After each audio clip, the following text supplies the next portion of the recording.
All right, what's up, guys? We have Ranger Kielak here. He is a money mindset coach and the owner of Within Range, which is a money mindset company. How's it going today, Ranger? Can you tell us a little bit about yourself? Yeah. Hey, everybody. How's it going? My name's Ranger. I am the owner and the head coach of the Within Range Life Coaching Company. We're a money mindset focused company at the moment. I basically help people get out of debt, build wealth, help them kind of create a better relationship with money and have a better plan and set to achieve their goals. All right, great. And how did you get into the money management mindset type thing? How or Yeah. why? Yeah. So I mean, ever since I was a little boy, I've always had kind of like an entrepreneurial bug spirit. I grew up in a super rural area, so I raised chickens, sheep, showed them at fairs, sold them. Moving into college, I studied agricultural economics at UC Davis. And while I was there, it was a lot of, like the macroeconomic side of things, basically a lot of how to make big companies bigger, which was cool. It was interesting, but I didn't really want to, do the whole desk job, 9 to 5 corporate kind of thing. So I stuck a lot more on like the ag side. I worked at a couple vineyards, and while I was working at one vineyard, they're in the middle of a tasting. I was serving this group of guys, and one of them started talking to me and asked me my life story. And it's probably my favorite thing to talk about is me. So I started telling them a few things about me. I mentioned that I'm the president of a nonprofit in the area, in Sacramento area. And he mentioned that, oh, one of my classmates, she's also super into animals. You should meet her. Well, I met up with her, and the class that he was referring to was a life coaching course that they were both taking in Sacramento. So I started talking to her, started getting coached by her as well, just kind of like figuring out what my goals are, what it is that I actually do want to do with my life. And from that, I kind of combined mentorship, which I did a lot of in 4-H, FFA, and my fraternity. I guess like the interpersonal coaching stuff is like what she coached me on. I realized I wanted to do that with other people and kind of help them break down what it is their goals are and how to achieve those goals. And then the money side of things, since me being an entrepreneurial, money focused, can only do math if there's a dollar sign in front of it, kind of person, I kind of combined all three of those, and thought I would go into the money mindset coaching and start helping out the individual a lot more than like the companies or those kinds of things. So that's kind of how the long story of how I kind of fell into life coaching and the finance and combined the two of them. I think my favorite part of the story is the wine tasting. Oh yeah. I love going up to San Luis Obispo or Paso, and yeah. Oh yeah. Yeah, gorgeous. Love it. And Jordan's a wino. Yeah, You gotta watch that. Oh yeah. We got a little right here. Hey man. What are you What's drinking? up? What am I drinking? I'm drinking actually a Pinot Grigio, but I'm a member of Malibu Family Wines down here. I've been since it was founded. Wow. Before it burnt down during the fires a couple years ago. Yeah, but no, I love it. I love it up there, like Tantara, and then you go up to like Coupe and Santa Maria. You got like Los Olivos. Like it's just wine country is huge here. But I know that's not what we're here to talk about. So sorry, Micah. Micah will beat me up if I detract from the conversation. Can't derail too much. Yeah, Jordan, I got like what 70? How much you Jordan? I got 75 pounds on you, buddy. I know. I'm only 210, 6'1", so I think you got me. You've got all the way down to 120. You're like down to 120. You're when I was like 16. You're like just straight skin and bones now. Just kidding. Okay. Bones. So Jordan definitely gets me off topic here, but yeah. So are you still in Sacramento, Ranger? No, I moved to Modesto area. Sacramento was a little expensive, and I was like, I should try to figure out how I can kind of make things a little bit cheaper. And I have some family that lives out here, so it made it a little bit easier to kind of move out here. And when I moved out here, I got another job, so I'm doing the coaching on the side kind of deal right now. So Yeah, I when I was in Yosemite, I met a guy. I think he said like he would lived in Modesto, and he was saying that's like Mhm. right between Yosemite and like Big Sur. So no, that's like a Kinda, perfect yeah. area. It's kind of like in Central Coast. So if you go to the east, you go to Yosemite. Go to the west, you go to Big Sur. Kind of right. I think it Yeah, wasn't Modesto, but it was that area. Yeah, yeah. We're yeah, not yeah, on the coast or anything, but we're pretty. My girlfriend and I've gone to Yosemite a couple times, and it's not too terrible of a drive. yeah, It's just close enough to do like a day or a weekend trip and not feel like we spent more time in the car than enjoying the trees.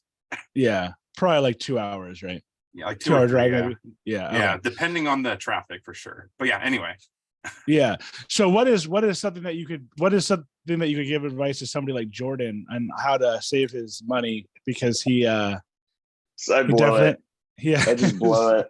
I've been on when Mike when Mike had called me, he's like, "You doing this podcast?" I was like, "Dude, I'm on Poker Stars VR Oculus right now." So he's like, "Are you joining this thing?" I was like, "Oh shit!" Like I oh, totally missed the boat. So yeah, how can you help me financially? gotcha. Well, I think my but the funny It's all. thing is By the way, it's all play money, so it's what I mean. it's all yeah, play money. exactly. Yeah, I was gonna say I meanwhile was literally just playing $3 blackjack hands. So you can also give me advice. gotcha. But yeah, so what are some basic strategies for people to save their money or make more money? Hmm. Yeah, yeah, yeah. So a lot of it is just kind of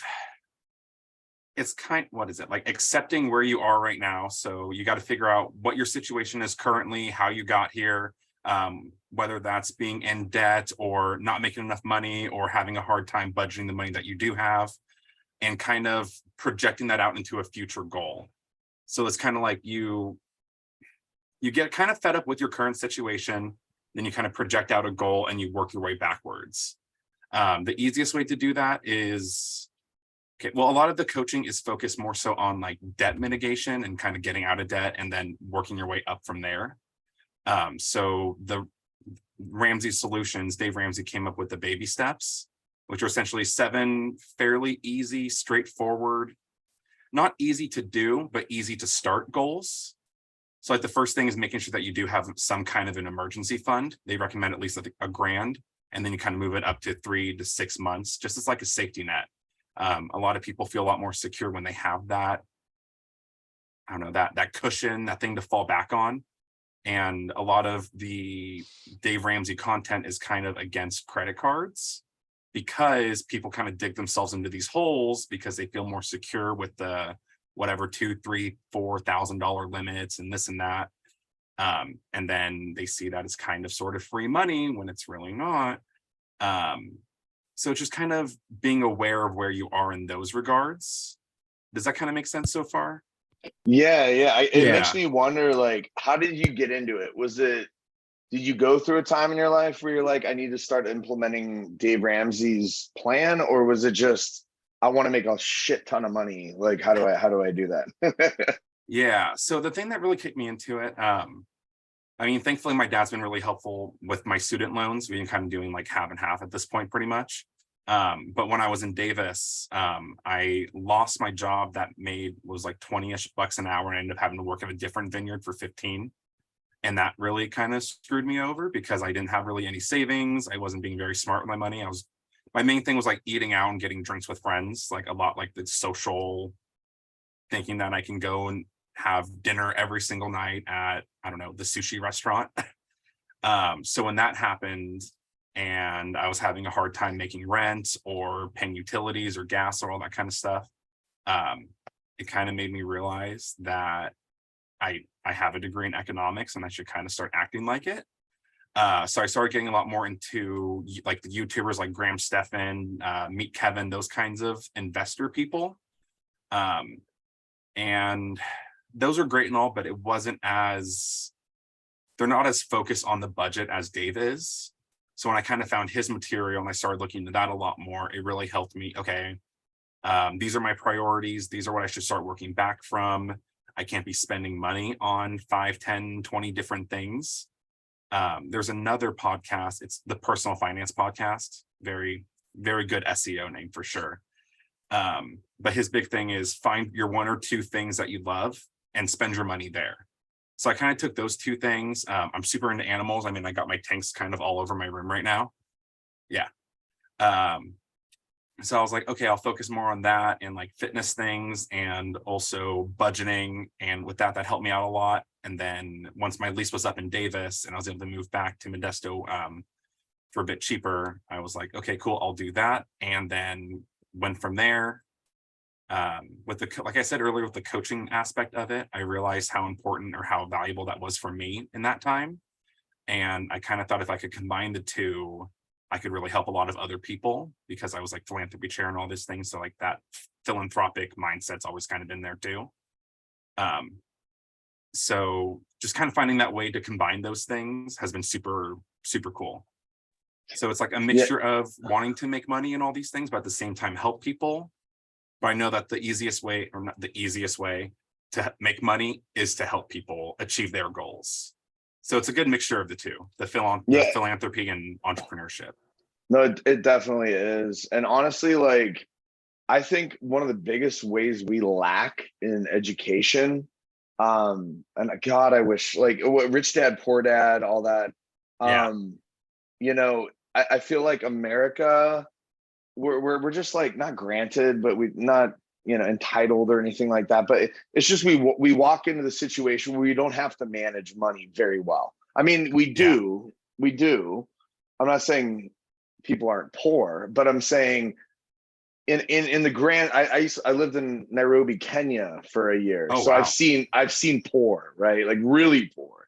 Yeah. But what I'm saying is that I wish in high school and junior high and college, I mean, that's my own choice, but that we would be better educated on how to manage our funds. And I don't think we are at all. When we get out into the real world, it's like, oh, we got this bar to go to, or this party, or blah, blah, blah, you know, it's this birthday party. Of course I'm going to go, right? It's my friend, you know, and I spend $300. Don't tell my mom. She'd be like, why would you ever spend $300 on a birthday? You know, she'd be like, why did you go to IHOP or Applebee's, whatever. But my point is that I really don't think, not just Americans, anyone, but we're just not educated on how to manage finance. And that should be an integral part of our education, in my opinion. You know, just like health science or reproductive, so whatever.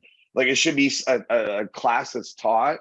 And I really think we fail at that, in my opinion. No, I definitely agree. I know that wasn't home ec kind of a thing for a while. And I think that one died out because it's not one of the core subjects. The only financial education I got in high school was from FFA and the agricultural classes that I took. That was like, you know, record keeping, profit loss statements, basically. But that was the closest thing that we had to, and it wasn't exactly budgeting or what a credit card is or what a mortgage is. I mean, up until a couple of years ago, I didn't know what a mortgage was. You know, like you don't know what these things are until you start jumping into them and start realizing that, oh, mortgage is just a fancy name for a loan specific for a house. You know what I mean?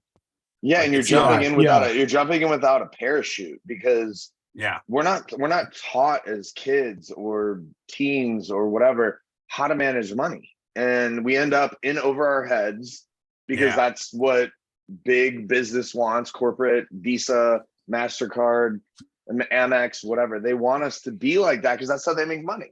So exactly. That's one of the big things that I like kind of realized was that it sounds so dramatic when I say it, but they want to keep us dumb so they can take advantage of us and then make more money. And it's like, that's why, you know, Visa, MasterCard, these companies that you're saying, that's why they have the biggest buildings on the skyline. That's why you can see them above anybody else, is because they do take advantage of people. And it's all marketing, it's all the advertisements, it's all these different things.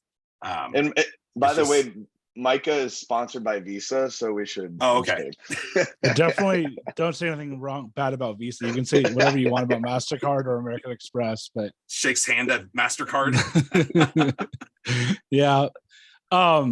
So it's weird though with the credit card companies, because it's like, it seems like I've always heard like you said, they want to keep you in debt, but at the same time, it just seems like whenever I have actually gotten debt, it's been like, it's gotten bad for me at times. And it's like, it's been so bad to where you're like, I like, how am I going to even get myself out of this? So it's kind of like, I think they kind of want to keep you in that perfect situation where like you're in debt, but like you can keep paying it off. Like you just keep owing them money for like Well, the rest of your life.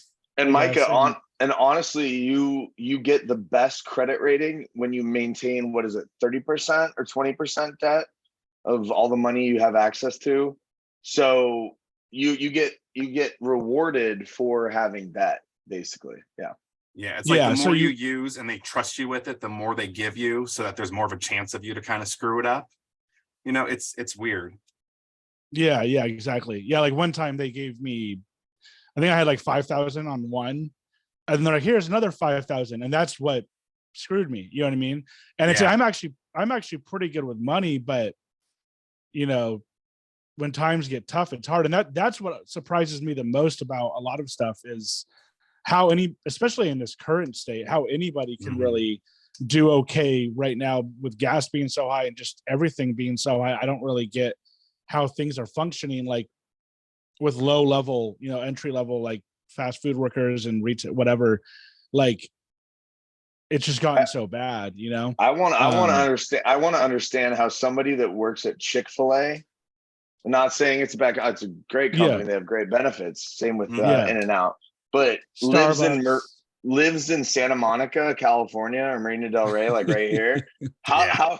How would they ever?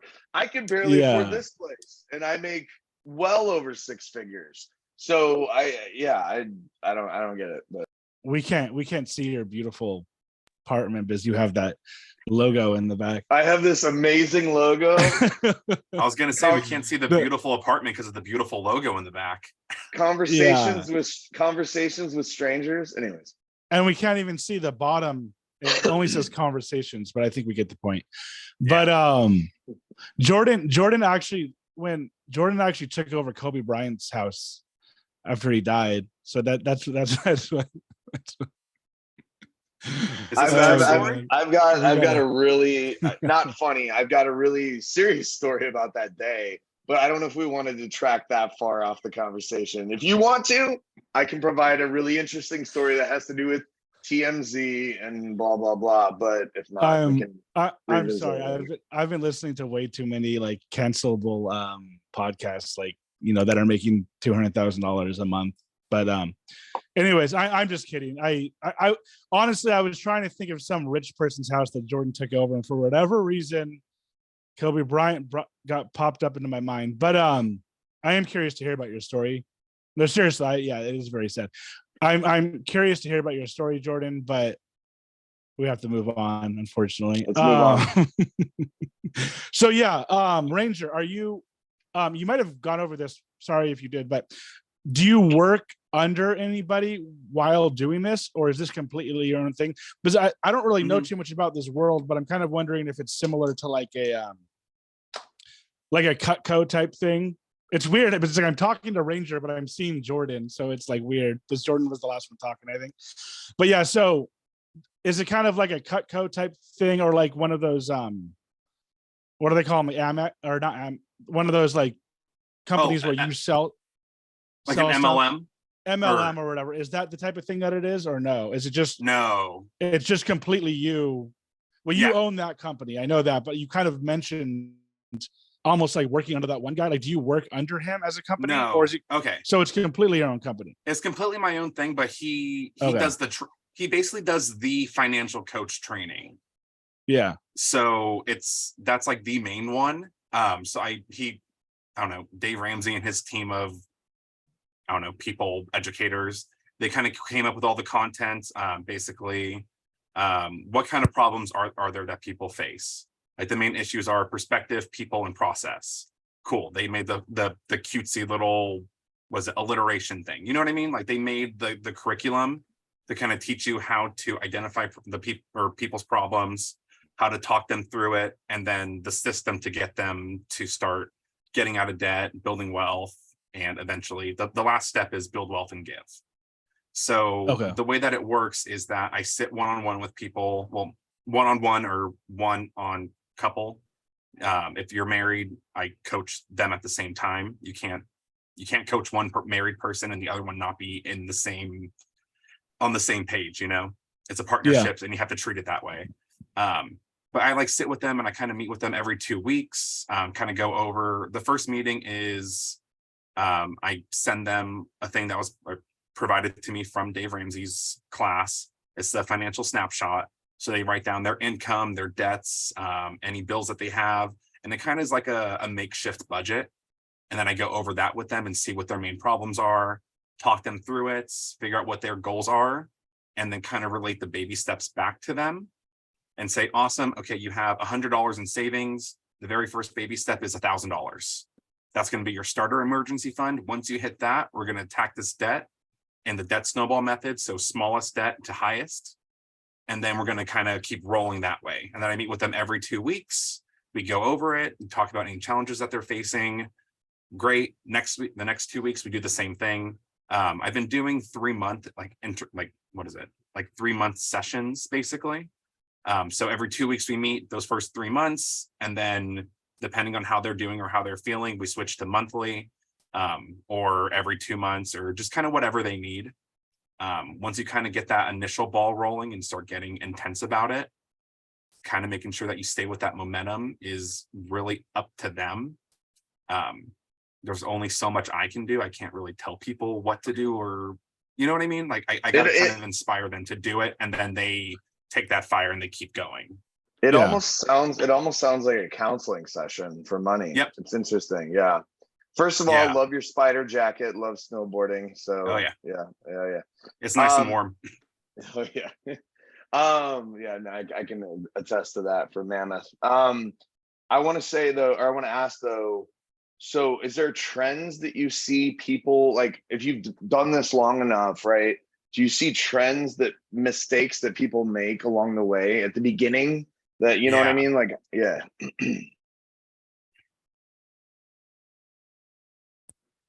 I'm trying to think of like what the biggest stuff. I know. I mean, obviously credit cards, but I mean like, yeah, I'd say it's like consumer debt is the biggest one. The biggest thing is kind of have you like heard of Keeping Up with the Joneses, that kind of thing? Yeah. Basically the next biggest, baddest thing. Have you guys ever okay. Every finance bro loves this movie, but you guys have seen Wolf of Wall Street? Yeah. Of course. Yeah. I'm a sales rep. Yeah. I was gonna say one of my favorites, but it's probably not one of my favorite, but very good movie. Yeah. Yeah. We know the part of the movie where he's talking to, basically he's like, I got to make them want to, he's talking to his dad, and his dad's like, this is going to kill you, Jordy. And he's like, I got to make them want to live like me. If they don't do that, then I can't keep the wheels turning, you know? Like that's a lot of what it is that people see things on TikTok or Instagram or their friends getting new cars and getting this or getting that. And they kind of keep falling into debt in order to kind of maintain a certain lifestyle. So I think that's like the biggest trend, which is again, very easy to see. And like when you say it out loud, it's like, well, duh.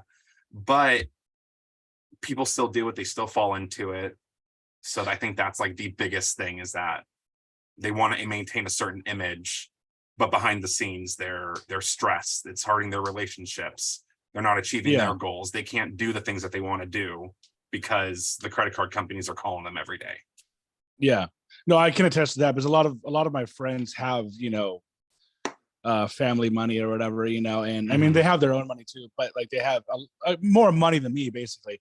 And it's like just recently they're like, hey, we're going to Vegas, and like they're going to want to go to like, one, they're going to a Chargers game, which I'm not even going to because I don't like football, but then they're like, let's go to this fancy restaurant and take a limo there. And it's like, it's just like, dude, like not only can't really afford, I could probably afford this particular restaurant, but I can't really afford it, but it's like, I don't even really necessarily want to do it. Like, it's just not my vibe. You know what I mean? Like, I'm not into going to those really fancy places. But I think that's I totally agree with you on that. That's a big thing, especially if you're living in LA, like Jordan over there. He's, he's constantly trying to keep up with the Joneses. That's literally my life. And Micah, if you want a fancy night out, I'm happy to take you out, my friend. No, but with a limo and everything. What's funny is that Jordan Farmar actually lives right here in Manhattan Beach, like a few miles away. But no, he Which guy is he? Is he a Chargers guy or? Jordan Farmer, or sorry, not Jordan Farmer. Who's the guy? Jordan Belford. Oh yeah, Oh. yeah, the Wolf of Wall Street guy. From Wolf of Wall Street. Sorry, not Farmer. Farmer Yeah. played for the Farmer played for the Lakers. I No, thought that he Jordan, was a athlete, but no, I thought you're he was right. an He is. athlete. Yeah, Yeah, yeah, he yeah. is. But But Jordan I got him Belford wrong. lives right there. Anyways, if you want to go to a fancy dinner, Micah, it's on you. You're paying for it, but I'm happy to like take you to the nicest place, like Elefante in Santa He's happy to Monica. get you in the door. yeah. I'll get you in the door. Every time Jordan goes out to dinner with people, he plays that credit card roulette game, where it's like, have you played that game, Jordan? Yeah, of course I have with my coworkers. Yeah. Or Usually every I time pay. they go out, somebody gets stuck with the bill, and Jordan's just like, No, usually I mean, look at these sorry. receipts. Look at these receipts. These are all Sh- receipts from going out. Show the dollars on there. I don't care. Doesn't matter if it's just show how much it is. It's probably anywhere between $300 to $400 a dinner, but it's for work. It's for work. Anyways, my point is, yeah, I don't even know what my point was. Let's hand it back over to Ranger. it's slowing down a little bit. Oh yeah. So I mean, yeah, the biggest thing is just trying to maintain a life, basically trying to live above your means. Like it's great if you can do those things, but the income has to match. You got to kind of treat yourself like a business. Like you got to be bringing in more money than is being kicked out, and you got to be saving for rainy days, saving for retirement. And that's like the other big thing is that people have been getting, what I've seen also is for their jobs aren't providing them any type of retirement fund. Like there's no 401k, no match, no things like that. And they kind of just assume, well, then I don't have to worry about it right now. And then they end up being 26, 27, 30, 40, whatever, with no retirements other than a few thousand saved. And then they think it's too late, or it's this, or it's that. And it's like, for me, I kind of had that mentality up until end of 2020, when I realized what a Roth IRA was and that I can have my own, not attached to any job. And that was because my dad mentioned it to me, because I was kind of complaining, like, my job doesn't have a 401k or this or that. He's like, you're dumb and you should Google things from now on. And I'm like, oh, okay, cool. But it's just things like that. Like we're kind of going back on earlier, like these things just aren't taught. So it's like, how is anybody supposed to know if they don't even know what they don't know? So it's like, once you kind of start understanding how things work, then you can kind of start going down those rabbit holes and kind of filling those gaps. But it's kind of impossible when you have a giant canyon in front of you and you don't even know what's supposed to go there. So I think all that goes back to education. No, it really does. And honestly, I come from not decent money, like just middle class America, right? In Chicago, like normal money. And I work for a company and I make very good money. I just don't know how to use it, right? There's no one.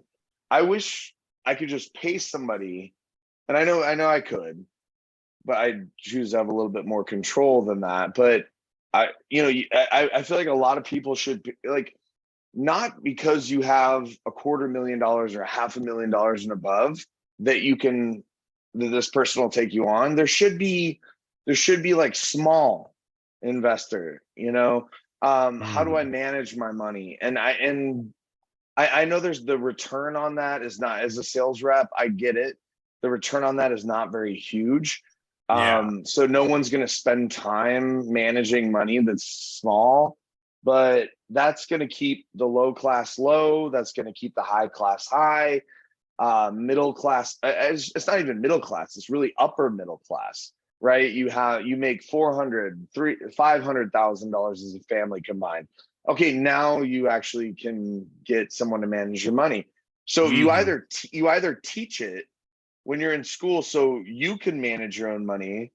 I'm not talking about stock investments, whatever. Just, hey, you need to put away 15% of your salary for 401k or Roth IRA, whatever.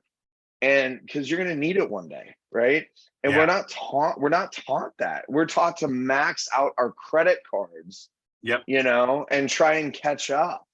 And we either have someone helping us in school, which does not happen. Trust me, I wish. Or we make enough money, like some of us, where we can hire someone to do that. And what about the middle ground? What about the middle ground? Because those people are kind of fucked, right? And Yeah. so I don't know. Well, I I mean, don't even necessarily think that it's the middle ground. Because like the middle class, I don't necessarily think it's fucked. I think it's like the the lower class. I would disagree with you. I would say middle class is losing the most amount of money. I would say lower class is not losing the most amount of money, but they're the most disadvantaged. That's my opinion. Yeah, well, the main thing that I have a question Mhm. on is a lot of this stuff.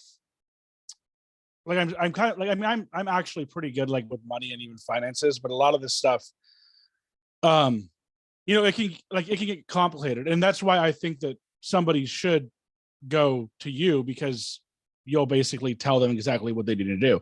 But I think that most people, especially lower class people and even middle class people, but like somebody like me, I'm kind of looking for, like, really when it comes down to it, it's pretty simple. You know what I mean? It's like, the more money you spend, the less you have type thing. But Yeah. are there any kind of, I don't want to say cheats or anything, because I know that there's not really like cheats with money, but it's like any kind of good advice that's like pretty simplistic. Even like, I don't know if you've seen one of those websites where it's like, oh, make extra money on the side doing this hustle. This person made like 100,000 or whatever. Well, I know a lot of it's bullshit, but I'm sure that there are some, like I have picked up some like apps and stuff like that that'll like pay you to do stuff. Mhm. I don't know if Jordan disconnected or what, but yeah, so there's apps that like Yeah. So that'll I pay mean, you to do stuff. And I actually did one that was like and it's down now, but Indeed, the job, yeah. like how you can get jobs.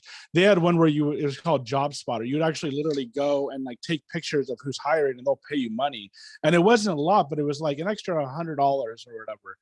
And Yeah. there's one now where I like take pictures of receipts and they'll give me money. And then I also do like Amazon Flex. And that's like a perfect way for me to make like literally $100 in a 4-hour period if I'm not, Mhm. to add on to my normal job. So are there any things like that? Like, do you kind of recommend? Because for me, this is the simplest way to take it. Like, what exactly should I do? And it can't be that complicated in terms of like finance. I know that everybody should have a 401k and all that, and that's not that complicated, but like, Mhm. to ask you a specific question, how do you feel about like the gig economy type thing? Do you feel like those types of jobs like Uber, Amazon Flex, and like what's the other one? Grubhub, stuff like that. Do you think those are Yeah. worth it, or do you think those are almost like a ripoff because you're just like putting too much miles on your car? It depends. I think the biggest First, thing. before we go into this, Yeah. can we talk about Micah's muscles for a second? I know he's over here. Us. He's like, yeah, do you want to talk about this real quick or this? I'm only doing that because I'm getting like just... hot. I'm getting hot in here. It's getting hot in here. You want one side hustle or two? Yeah, exactly. So I guess the biggest thing is it kind of goes back to goal setting. Like if you're going there and you're just doing these gigs to make extra money, to spend more money for, I guess, things you don't need, and for everybody that's going to be so different. The biggest, what I'm trying to get at, if you need to do side hustles in order to make ends meet or to go towards a very specific goal, I'd say go for it. At the same time, how do I say this? During COVID, I did at least 10, 15 different types of side hustles. I tried selling candles on Etsy. I sold tarantulas as pets to people. I sold isopods, which are also bugs that people use for enclosures. I'm really into reptiles, obviously. I did Upwork, all of those like different gig things just to try to figure out what it is that I want to do. The most successful one that I did was TaskRabbit, because that one has a pretty high per hour rate. So if you're asking for like which app to do, I'd say TaskRabbit. The hard thing is that you're an independent contractor and you might want to consider getting some kind of general liability insurance. and it doesn't take deductions out, and then it just makes things complicated at tax time, and it's a whole thing. But I'd say that the biggest thing is to have like a very specific goal that you're going towards and kick ass at your day job. Like at the end of the day, that your day job is going to be where you're making the most money. If you're making more money with your side hustle, do the side hustle. You know what I mean? Like it's, if you're just doing it to make money, to go and keep living above your means, it's not going to get you anywhere. But if you're using that to pay down debt or save for a house or move out of where you're living, I'd say that those are the most important reasons to actually do it, not just to do it for the sake of doing it, or to do it because you think you're going to get rich. You're not going to get rich doing any of these side hustles for a month or 2 months, or until you get bored, or the first few times you kind of get your, like, lose money on it. Like I spent $200 trying to do candles. I sold one to my mom and I pretty much gave her a refund because it didn't work. So, you know what I mean? Like now I know how to make candles somewhat, but I didn't really get anything else out of it from that. Yeah. I think it's and too that- bad. Yeah, it's too bad because I think that most people, I mean, I think that most people kind of want not necessarily like a gig job, but like I think most Mhm. people ideally kind of want things to be on their own terms. Like, you know, and one of the reasons why like I like doing Amazon Flex because it's like I do it when I want. I don't really have a boss. Basically, it's just here, deliver these packages. We pay you $100 for 4 hours. Usually it takes 2 or 3 hours, Mhm. and that's it. And that's just like an example, but I think most people just really don't want to do the grind, like you were saying, of the 8 to 5. So speaking of you also you told me that you are like a what is it, like a bug inspector or whatever. What do you call it? Yeah, so I'm an agricultural inspector. So during the day, you know, my 9 to 5, I'm a part of the pesticide use enforcement team for the county that I live in. So basically, we make sure that people are applying pesticides at the correct rate. They're not drifting on other people's property. Basically, just protecting people's persons and the environment. And along that, in our department, we also do import and export. So we inspect commodities coming in and out of the county for certain bugs or diseases or pests. And then we also certify farmers markets, organic, hemp, that kind of stuff. So pretty much anything to do with ag, I do a little bit of, but I focus on pesticides. Okay, And- so it's and like a I don't want to say that like being a bug inspector isn't a legit job, but you have like a legit day job. Yeah. And then you're doing this basically at night, right? Yeah, I have my 9 to 5 and my 5 to 9. So Okay. Yeah. And but like just to bring you into it, like, do you ultimately want this 9 to 5, or sorry, the 5 to 9 to be your full time so that you can get rid of the 9 to 5, or is your plan to kind of stay with the 9 to 5 but then just keep doing the 5 to 9? Like it gets kind of confusing. You know what I mean? yeah, it depends. I am in a really lucky spot that I really do enjoy my 9 to 5. There was a period of about 6 months where I worked in a warehouse and I hated it. I wasn't allowed to talk to anybody. Nobody wanted to talk to me. Like it was just a weird vibe because everybody was kind of like beaten down there, and they had their own little cliques by the time I got there. And then I got this job where I get to kind of really feel like I'm making a difference. I'm helping people. You know, talking to the public gets old.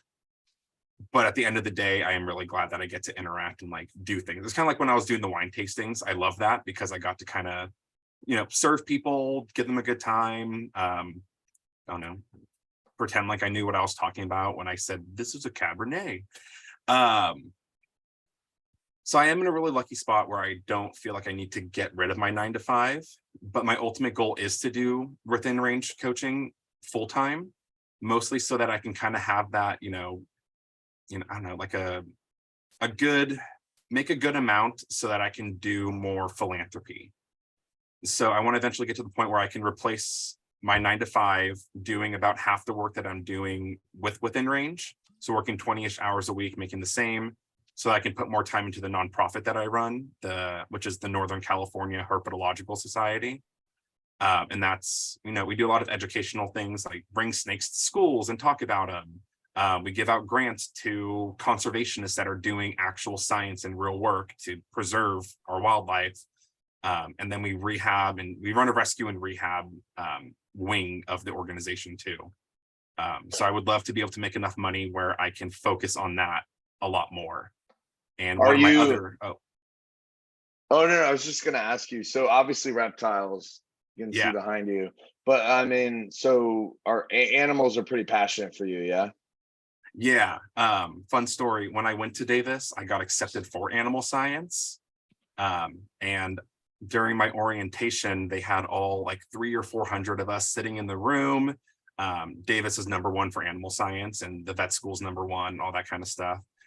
So they're like, you guys are the best of the best. You're the top of your class. You guys worked your asses off to get here. Congrats. We're all excited. They're like, all right, raise your hand if you want to go to vet school. So all of us raised our hands, except for like the 3 people that wanted to be ranch managers. And they said, all right, put your hands down. So all 300 of our hands go down. Like, all right, advisors, raise your hand. And like the 8 advisors raise their hand. They're like, all right, statistically speaking, that's how many of you are going to actually make it to vet school. Even less will graduate. And we were all like, what? So that kind of set us up to be like, wait a second, we should really start figuring out like a plan B. And I had to figure mine out a little bit sooner because I realized animal science was a lot more science than animal, which in hindsight makes sense since UC Davis is a research school. If I'd gone to Cal Poly or Chico or Fresno, I think it would have been a little bit better because it's more hands-on working with them that way. But yeah, so that's kind of where the animal thing started from. And I'm allergic to cats and dogs, unfortunately. So once I realized that I'm not allergic to these guys, I got like 10 of them. No, it makes sense. It makes sense. It's cool because I think like, you know, we're talking about like budgets, we're talking about, you know, debt, we're talking about paying off debt and becoming financially liberated, right? But at the same time, it's just like, do what you love doing. And it's funny because there's so many sayings in English, like do this, blah, blah, blah. You know, there's always a reason because someone did it before us, right? Yeah. And what I feel like with money, everyone always says, do what you love and the money will come. And it will come way more than you thought it would. It's just so hard for the way we were trained or conditioned through school to believe this is what we need. Look at all like the Meet the Joneses example you gave earlier. You know, it's like I need to be like this. I need a family like this. And it's like, no, you really don't. And the greatest minds in history trajected away from the norms. And so yeah, it's almost like you'll find happiness in things that you are passionate about. And we say that so much, and we listen to people tell us, you know, hey, I'm happy because I quit my job and now I'm doing something I love and the money's just flowing in naturally. And I don't know, I can't even convince myself to do that, right? You know what I mean? Like, as much as I love the company I work for, it's like, it's not my company, you know, it's my sales is my passion. Yes, I 100% agree with that. However, it's not my company. It's not my dream. You know what I'm saying? So how do we reprogram ourselves as a society to, you know, to pursue our dreams? Like with you, with animals, with you, with, you know, I don't know. So I will leave it at that. Just to add on to Jordan's thing, like, in my mind, I feel like I think Jordan was kind of like saying this, like, I think that a lot of the things that culture has us doing are wrong, but it's like, who am I to say that if someone else is doing something that it's wrong? I can't really say that, but a lot of the things that I see people doing, and even like you said, even myself, it's like, kind of like, why are we doing this way? You know what I mean? Like, I see a lot of people making decisions that like, they don't seem to want to make, they're just doing it for cultural reasons or to impress their parents or whoever else. So yeah, I totally agree with you on that. But at the same time, I don't necessarily think like with jobs that everyone can do their passion. I think there's a lot of people out there who really are probably trying to do their passion, but not everybody can be like a Logan Paul or a Jake Paul if they want to be a YouTuber or like a professional football player. I get your point though. And my whole thing for that is like, I love taking pictures and videos, and Mhm. Jordan's even told me that I should go do that. I'm trying. He's but unbelievable at it. Unbelievable. my Instagram views aren't as high as some other people. But my point is that I look at it as like a win-win, because it's like, if I'm enjoying doing this, I'm not spending Mhm. too much money on it, mostly just gas driving to the location that I'm going to shoot at. I have fun doing it, and eventually one day I do want to make money at it. It's kind of like a win-win. So I agree with you overall, Jordan, but not everybody can necessarily make a living doing what they love. You know what I mean? Yeah. But that doesn't No, I mean get it. you shouldn't try though. So yeah, so yeah, Ranger, what are your thoughts on what Jordan said? Yeah, well, I guess in terms of the job thing, I definitely feel like it's possible. Like I feel like a lot of people have that. It's either you make money and you hate your job, or you love your job and you don't make money. Like there is a balance somewhere. And I feel like once you kind of realize that it's not going to be 100% what you think it is going to be. Like for me, I thought I was going to be a small animal veterinarian, like feline specialty. Then I was like, wait a second, I'm allergic to cats. I probably can't do that. So I switched to large animal, then I switched to small animal and exotics and all these different things. And now, I mean, albeit with the nonprofit, I don't make any money off of it. It's all volunteer run. But now I found a way to help animals. I don't do a lot of the rehab, but I kind of empower the people that can do it. I don't do the research, but I help raise money to fund those projects. And I mean, I get to go out. I do a lot of the educational programs, so I get to at least do that part and like share my passion with people. So with that, I think it is super important that if you aren't 100% a fan of your job, that you figure out what it is that you want to do, and you kind of start either volunteering or find a part-time job, or just kind of start exposing yourself to it. And while you're at the other job, if it's something that you can do, I mean, any job you can develop skills, but you got to kind of kick ass in that job, so that when something comes up in the part or in the career that you want to do, you have a better chance to do it. It's kind of like creating opportunity for yourself. What doesn't happen, you have to kind of make it happen. And I feel like that's one of the biggest things that I've kind of had to learn the last few years. No, it's awesome. And what I want to say, or what I want to ask you is, you know, in your experience doing all these non-for-profit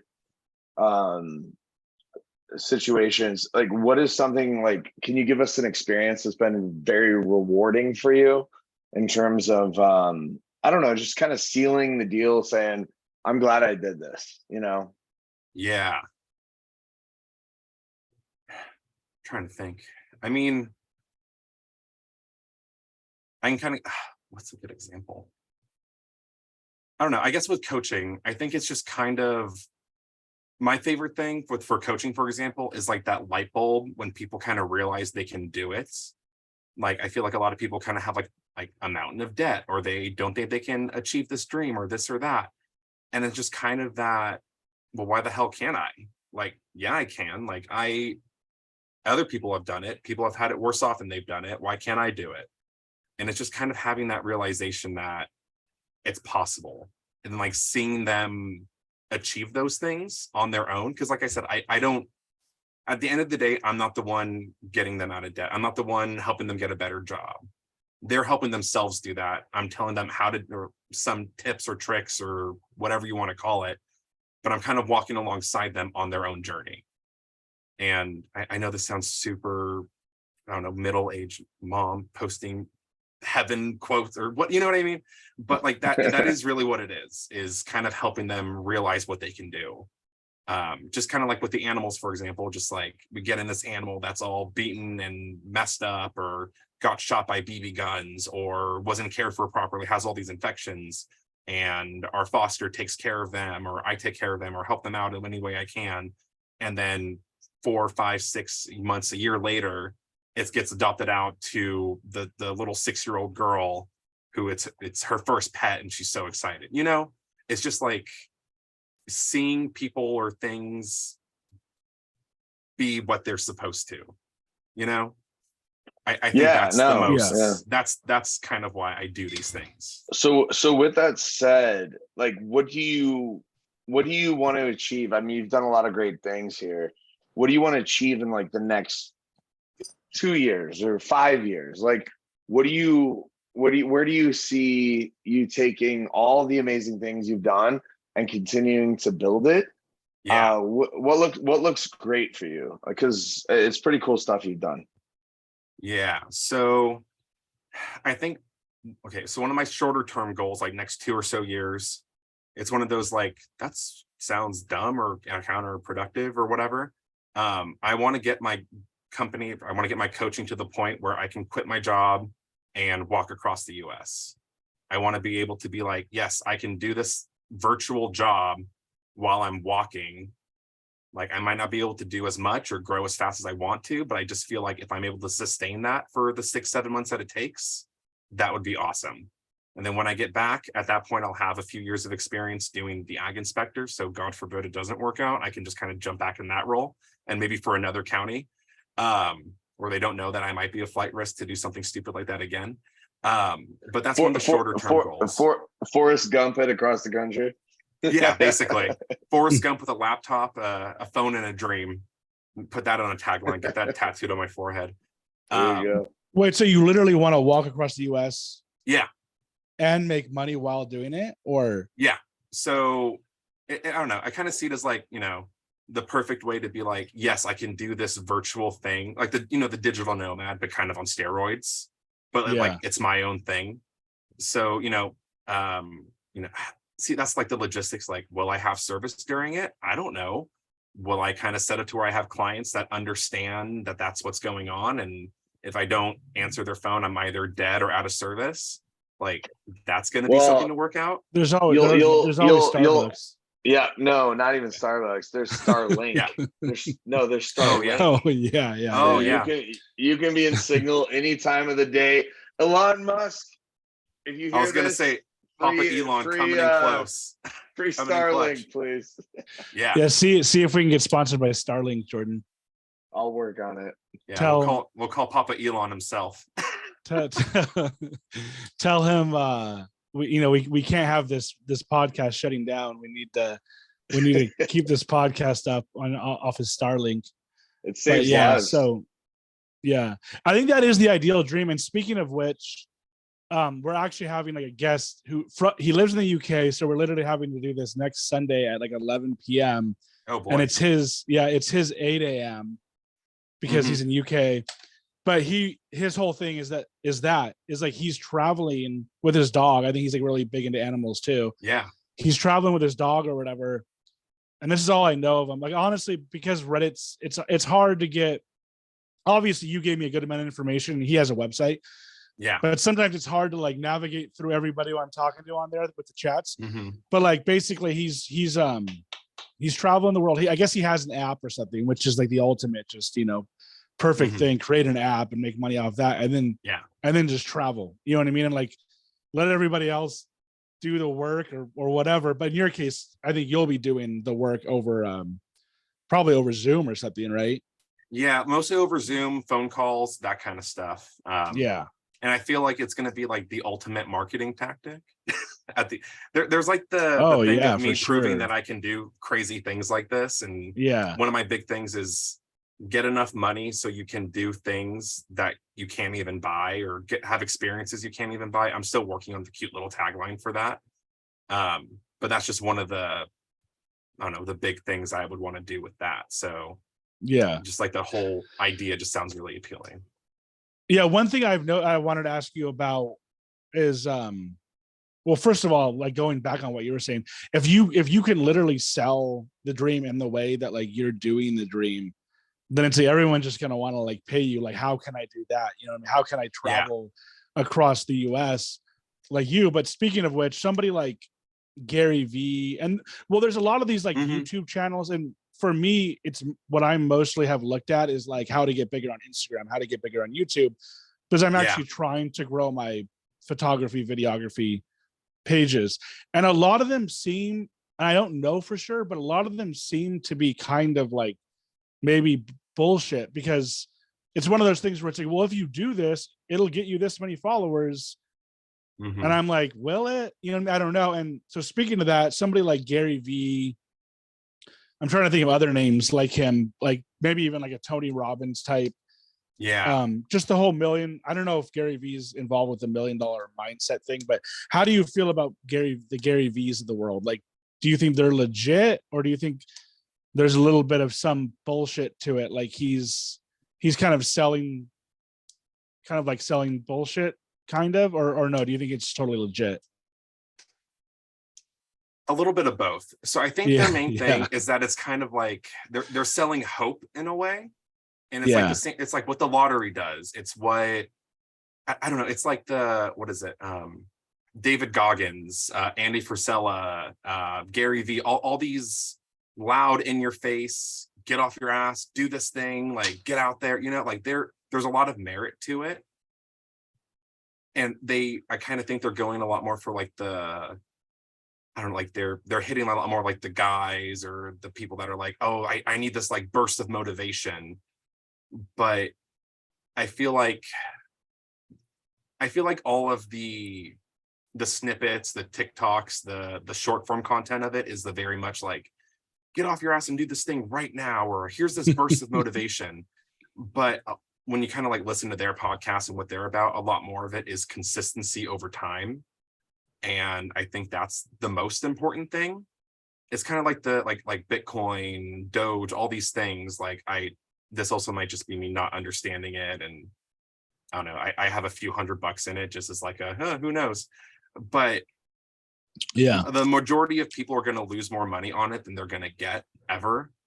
And that's why like Dave and I suggest doing like, you know, like the index funds, like consistently invest like a good amount, or the 15% like we mentioned, or you guys mentioned earlier, in your retirement over time. It's not pretty, it's not sexy, it's not something crazy to talk about at Thanksgiving, but you'll get there.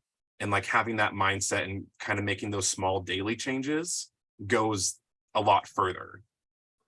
So you're not going to change yourself overnight necessarily, but over a year or 2 years, like I guess a good example of that from my own life. When I was I was like varsity athlete in high school. I played football, baseball, basketball. I mostly sat bench in basketball, but that's besides the point. But you're like, yeah, you too, or no? Yeah. But you know, I was athletic, all these things. I got to college, maybe wasn't depressed, I don't know, but I gained a bunch of weight, you know, drinking Mountain Dew, eating out with friends, like eating like garbage. And then once I graduated, I kind of like looked at myself and I'm like, man, I look like shit. This isn't what I want to look like. Like, I'm not happy this way. And, you know, the first thing you do is how to lose 15 pounds fast, how to do this fast. Like everybody wants those cheat codes. But it wasn't until I kind of, you know, fixed my diet. And by fix my diet, I mean, I stopped drinking 2 liters of Mountain Dew on the daily. You know, I switched to water, you know, just drinking better things, eating better things, and then ended up losing, what am I at? Well, I was at 300. Now I'm like 230. Oh my God. Yeah. So wow. that's 70 pounds. It took me a year Wow. to do that, over a year.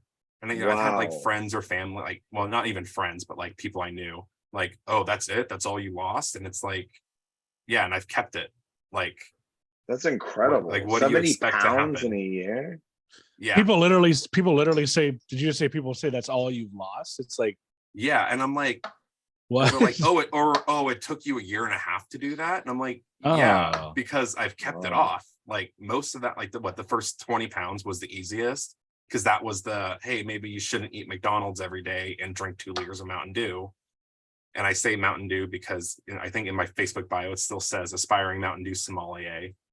But like, it just makes me think of like Talladega Nights, where he's like, I'm all hopped up on Mountain Dew. Yeah. What is a sommelier? 70 pounds is huge. Like, that's so much to lose. Like, congratulations, man. That's thank you. Like, yeah. And when I lose like 10 pounds, I'm like, God, it's incredible. So no, that's incredible. Yeah, no, it's I mean, we're all different, right? We all have different bodies, so whatever. But Yeah. A sommelier Stupid is question, but yeah, what is a sommelier? like a wine expert. They're the kind of guy Yeah, that like when wine you go to a expert. restaurant, you're like, oh, Yeah. like what does a sommelier recommend? It's like, what does Yeah. the chef recommend? And then they're the ones Yeah. like, oh, there's chestnut or okra or hints of, I don't know, Okra. papaya. I don't know. Yeah.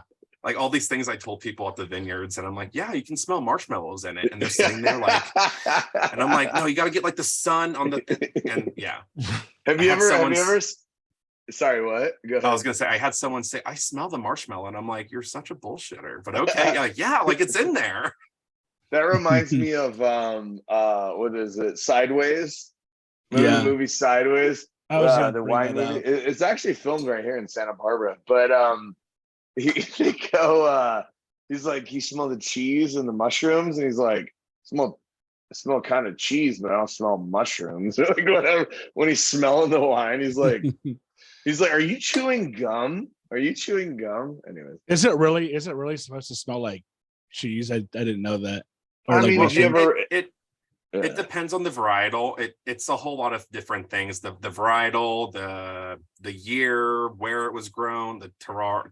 I can never say the word, but like there's a lot of things that go into it. How the winemaker does it, oak barrels, stainless steel, all these different things. So every different varietal is going to have like this different base, like notes or scents or tastes or whatever.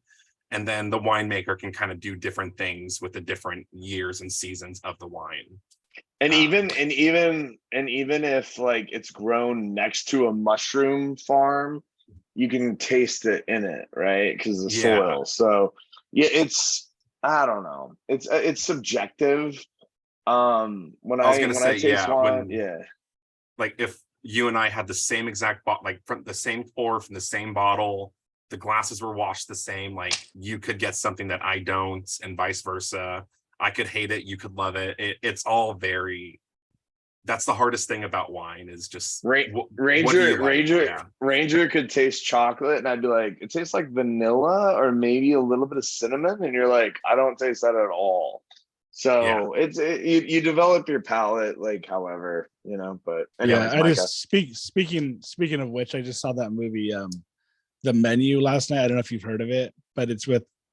Have you heard of it or no? Is that no? I think I saw a TikTok ad. Is that like, are they cannibals? Is that what it is? I saw it really quickly. I don't know if I should. Okay, never mind. Spoil Sorry, it, but I mean, yeah, let's not spoil. Like no, you're on the right track. Okay. And my girlfriend asked the same thing. I don't even know if it matters, but normally I don't give a shit. But Micah, you're sponsored by them, so don't say it. No, yeah. But like Anya Taylor-Joy's in it. That you know who that is, Jordan? Anya Taylor-Joy. No, she's attractive. She's hot. Yeah, she was in like the Queen's Gambit and all that. Like, anyways, yeah. So, she's like the next big thing. Anyways, I'm totally getting off on the side, but in the beginning, like she's smoking, and the guy's like, he's like, "Don't smoke. Like we're going to eat this. Like they go to like this like really fancy restaurant, and he's like, "Don't smoke. Like you're not going to be able to taste the food or whatever." So I don't know. That just reminded me of that when you mentioned the like smelling of the wine or whatever. But anyways, so yeah, the I wanted to ask you about eating out earlier. So the eating out, I tend to eat out a lot, which it's my biggest. That's what she said. It's my biggest problem. But it's a lot of situations. It's like, I don't want to say like I can't help it, because really I can, but it's like in situations where you might not be able to help it, like time or whatever, you're working or have stuff to do. Like, well, what are your thoughts on eating out in general? Is it something that you think that you should just like barely ever do? And then if you do it, is there any good way of doing it? Like in terms of saving money, Yeah. It's a valid question, right? I mean, no, many. That's what she said. So many. That's what she said. Jokes. Sorry. All right, go ahead. It's a valid question. Yeah, we're like I feel like this is like a comedy podcast gone bad or something. But anyways, yeah, because we have a serious guest here. Sorry. Oh yeah, I'm very serious. No, it's kind of along the lines of like Starbucks coffee. Yeah. or animals or whatever your thing. Like if it's your thing, it's your thing. You know what I mean? Yeah. If that's what makes you feel good and kind of gets you through it, go True. ahead.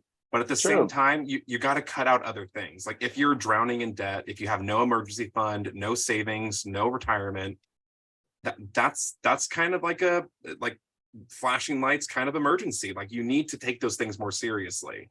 If you're Yeah. able to spend money on those things, perfect. Like I eat out a few times a week, or I get food not at home a few times a week to avoid the "that's what she said" jokes. But like for the most part, I try to like bring food, or if I forget food, I say, screw it, guess I'm not eating today, which is not healthy by any means, but like I don't forget the rest of the week or the rest of the month. Or like I set things in place where I have protein bars and just in case I forget my lunch. And it's just those smaller ways to save money help me to spend money in other ways. Like this weekend, I saw some friends I haven't seen in literal years because of COVID. And we went out, we got a couple drinks or we got food. And at the end of the night, it was, it wasn't cheap, but it wasn't crazy, like, I don't know, $1,000 range. It was a couple, like maybe $100.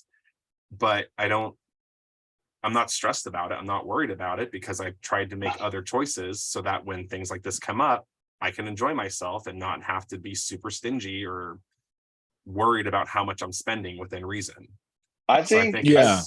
In my opinion, that's good. I think that's good advice because I think that the advice of like, oh, just never do it or like, or do it as, I mean, obviously that's better. Good advice is not to do it, but it's like so hard to follow that. It is. I think that like you're understandable. Like some people just love Starbucks or some people love eating out. And it's like me and my girlfriend will eat out, but we don't eat out. We don't eat out like $100 meals. Like we're eating out. We're trying to be cheap about it. We do it too much. But yeah, I think that's good advice in the sense that you got to kind of find your, like if you're going to give more to that vice, then give less to other vices type thing, right? Like kind of pick your poison. Yeah. And there's Jordan. Oh yeah, go ahead. And I'll jump on this. No. I was just gonna say, like, it's okay to have like what you're just saying, your vice, something that you reward yourself with, right? Something that makes you feel happy, and if that makes you feel happy, whatever it is. My parents would get Bennigan's, and we all got waters, right? Like, it was a fancy night when we all got Coca-Colas. So I get it. But reward yourself, but you can't just keep rewarding yourself. Yeah. You know what I mean? Because then you cause problems for your finances or your health. Yeah. Right. Yeah. But reward yourself, but you have to do something in order to reward yourself. And it's all, honor system because it's you, right? You're the one that knows yourself. So it's all give and take. Yeah. Yeah. I literally remember, sorry, real quick. I literally remember, I want to say I could be wrong. I'm probably wrong, but like I remember having Burger King. I remember having Burger King at your house, Jordan, when we were like young. And I want to say it was like the first time I had a Whopper and I loved it. I still to this day love the Whopper. But I remember I prefer the Whopper. I love a good Big Mac every once in a while, but the Whopper, flame broiled. Do you really like the Whopper more than the Big Mac? The taste of it, yes. The MSGs that are in a Big Mac, I prefer the MSGs in a Big Mac. Oh, but, really? Is there less MSGs in a Big Mac than a Whopper? Dude, I don't know, but it's just addicting. But we can talk about this later. But I talked to Jonathan Warren. We should catch up on that. We should bring him on this podcast, dude. He served in the U.S. military, and it would be a good segue. Yeah. We'll definitely talk about that later. Sorry, I get it, dude. My mind. My mind just goes. Yeah, I have no problem with segues, but it kind of also depends on the podcast, I think. But yes, only because I think Ranger has a lot to say. You know what I mean? So sorry, I think we both cut you off, Ranger. What were you gonna say? Okay, no. So I actually got reached out to by an app called Chronify. And they're like a budgeting personal finance app, but they have this feature where you plug in, like, let's say you spend $50 a week on sushi, like you can kind of plug that in and I think it basically takes that money and then relates it to your projected retirement date, and then kind of shows you how much future money that is. And like I've kind of done that with, there's like a ton of other ones. If you just look up, I don't know, any kind of retirement estimate app, you can kind of do that same thing. But the way that they're doing it is kind of like connecting it to something that you're doing. And I think that's a good way to kind of realize like, hey, I really am spending, let's whatever, $100 a week on this.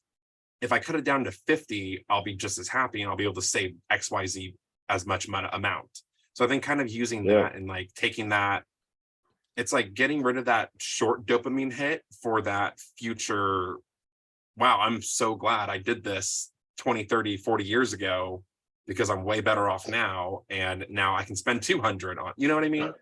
I don't it's think just we, like- I don't think we can even comprehend it, because it's almost like the butterfly effect. Like the little things we do right now are exponential later, right? Yeah. The amount of money we have and we are putting away or not putting away or spending on cafes, you know, every morning for Starbucks or whatever, or coffee bean, whatever, you know, that money, if you put it away, it can grow. And a book, again, I said earlier, is Rich Dad, Poor Dad. Yeah. There's liabilities and there's assets. Oh, you got it right there. Yeah, I got it right in my little desk area. Yeah. Yeah, you said it earlier. I'm like, I think it's right there. Yeah. Yeah, I didn't even know what you were talking about. You said Rich Dad Poor Dad. It's like a book or something. Yeah, it's oh wow. It's like there it is. The personal finance, getting your shit together kind of book. It's like a story throughout. Is it called that? Is it called that? Because it's like based on. It's like it's two fathers. One spends money. If I remember correctly, this has been years since I read it. But a father spends money on cars that depreciate and all the assets, or sorry, liabilities that he accrues, and he thinks he's putting on. And then there's this other kid whose father, had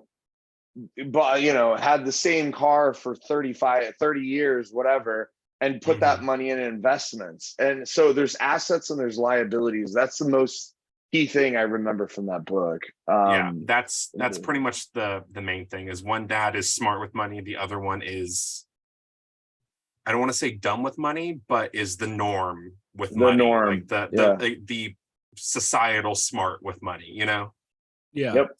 The funny thing is that like I feel like I'm good with money in general. Like I would say that I don't want to say that like I'm cheap, but I feel like I'm pretty good with money. Like I definitely probably spend less money than say Jordan or something, or like your average person. But the problem with me is that I don't make a ton of money, to be honest with you. What I mean, like, full disclosure, it's I don't. So it's like I'm trying to find that balance. I'm not trying to make a ton of money. I want to like live comfortably off of a little, because I don't want to be stressed out all the time about my job. I want to have a job that I'm like pretty comfortable with. I can't speak for all of California, but I want to say $90,000, which is a lot for some people, is a little for some people. I think it was like $90,000 average in the United States is level of happiness. Anything beyond that is excess, and it's not necessary. It doesn't make you happy. You can Google it. I forget what the number is. I think it's like $90,000. Anything less than that is not surviving well. So it's almost excess. Like once you hit that level, you need keeping up with the Joneses. Like you said, Ranger. It's keeping up with the Joneses. It's I need to. This will make me happy. This will make me happy. This, and when you achieve it, like it's not. I'm not dissing. Like I'm a sales rep, so I'm not dissing on improving yourself and being, achieving amazing things. Like you should, but it shouldn't, like back to what I said earlier, it should be focused on the money, should be focused on what your passion is, and then the money will come. But you'd be surprised in terms of what the definition of happiness is in terms of money. I think it's like $90,000. Wait, right? Are you saying 90,000 a year? Yeah. Or over is to make you happy? Because I've also heard like the opposite, where it's like money doesn't make you happy. Like it's. Well, no. I know. I'm saying it's like the point where where your what is it, like your bills are paid, you're not worried about money, you're making enough to where I You're have excess, comfortable. but I'm not at the, I think it also has a lot to do with like the work-life balance of it too. Because once you start making a lot of money, for the most part, it's more hours away from home. I think that's part of it too. I don't know the exact number. I'm gonna have to look into Yeah, that yeah. because that'll be a good little fun graphic to make for my social media. Yeah, because But you yeah, do have to it's- make a certain amount. I mean, I get the point. Like you have to make a certain amount to basically just live or whatever. And then also with that 90,000 number, Jordan or you, either one of you, would that be for a family, like combined income, or is that just for one person? As I understand it, I think it's for a family, but it's averaged across the entire United States. So it's not. Oh, it's not California. just California. It's literally. No, California's probably like 200. But Damn. Well, also depends on where you live. Some areas are yeah, cheaper, although most of California, I don't know about Modesto, but I think most of California actually is. Like I've even looked at places like that aren't as expensive. I can't think of even what. Like even like Fresno area or something isn't really that cheap. Like it's cheaper than LA, obviously, but it's not like really cheap. But yeah, so I don't know if you had anything more to say with that, but did you or no, no? not Okay. for that one necessarily. No. I have some questions I just want to go down real quick just to make sure I get through them. One, while we're on this topic of how much you need to make or whatever, if you're, let's just say you're like 40, so 40 is actually like middle age. I just like literally saw a TikTok on this where it's like 50 is no longer the middle age, or not no longer. 50 isn't the middle age. It's technically 40, but the average rate of, and this makes sense, but the average age of death isn't 100. It's more like 70 to 80. So really, if you're 40, that's like halfway through your life. So if you're someone who's Great. 40 and you do, yeah, sad, but if you're someone who's 40 and you don't have a ton saved up, is it like, obviously I don't think that it's too late. It's never too late, but is that, is it too late, or is that like a good time to start saving? And then one other question on top of that I want to get to before I forget is, let's just say you make it to 65, you retire, and you don't have a whole lot of money saved up. Like, can you live off of Social Security or no? Like, you literally have to have enough money saved up. And if you don't, what do the people do who are the lower class? Like, how are they supposed to live past 65? Like, you know what I mean? Like, so I know that was a lot, but okay. So the first question is essentially like, when is it too late? I don't think there really is an age where it's too that's late. not really the question of when is it too late. It's more like, yeah. Well, that is, I guess, kind of the question, but I don't want to paint it negatively. I don't want it to be like, oh, it's because I know it's never too late.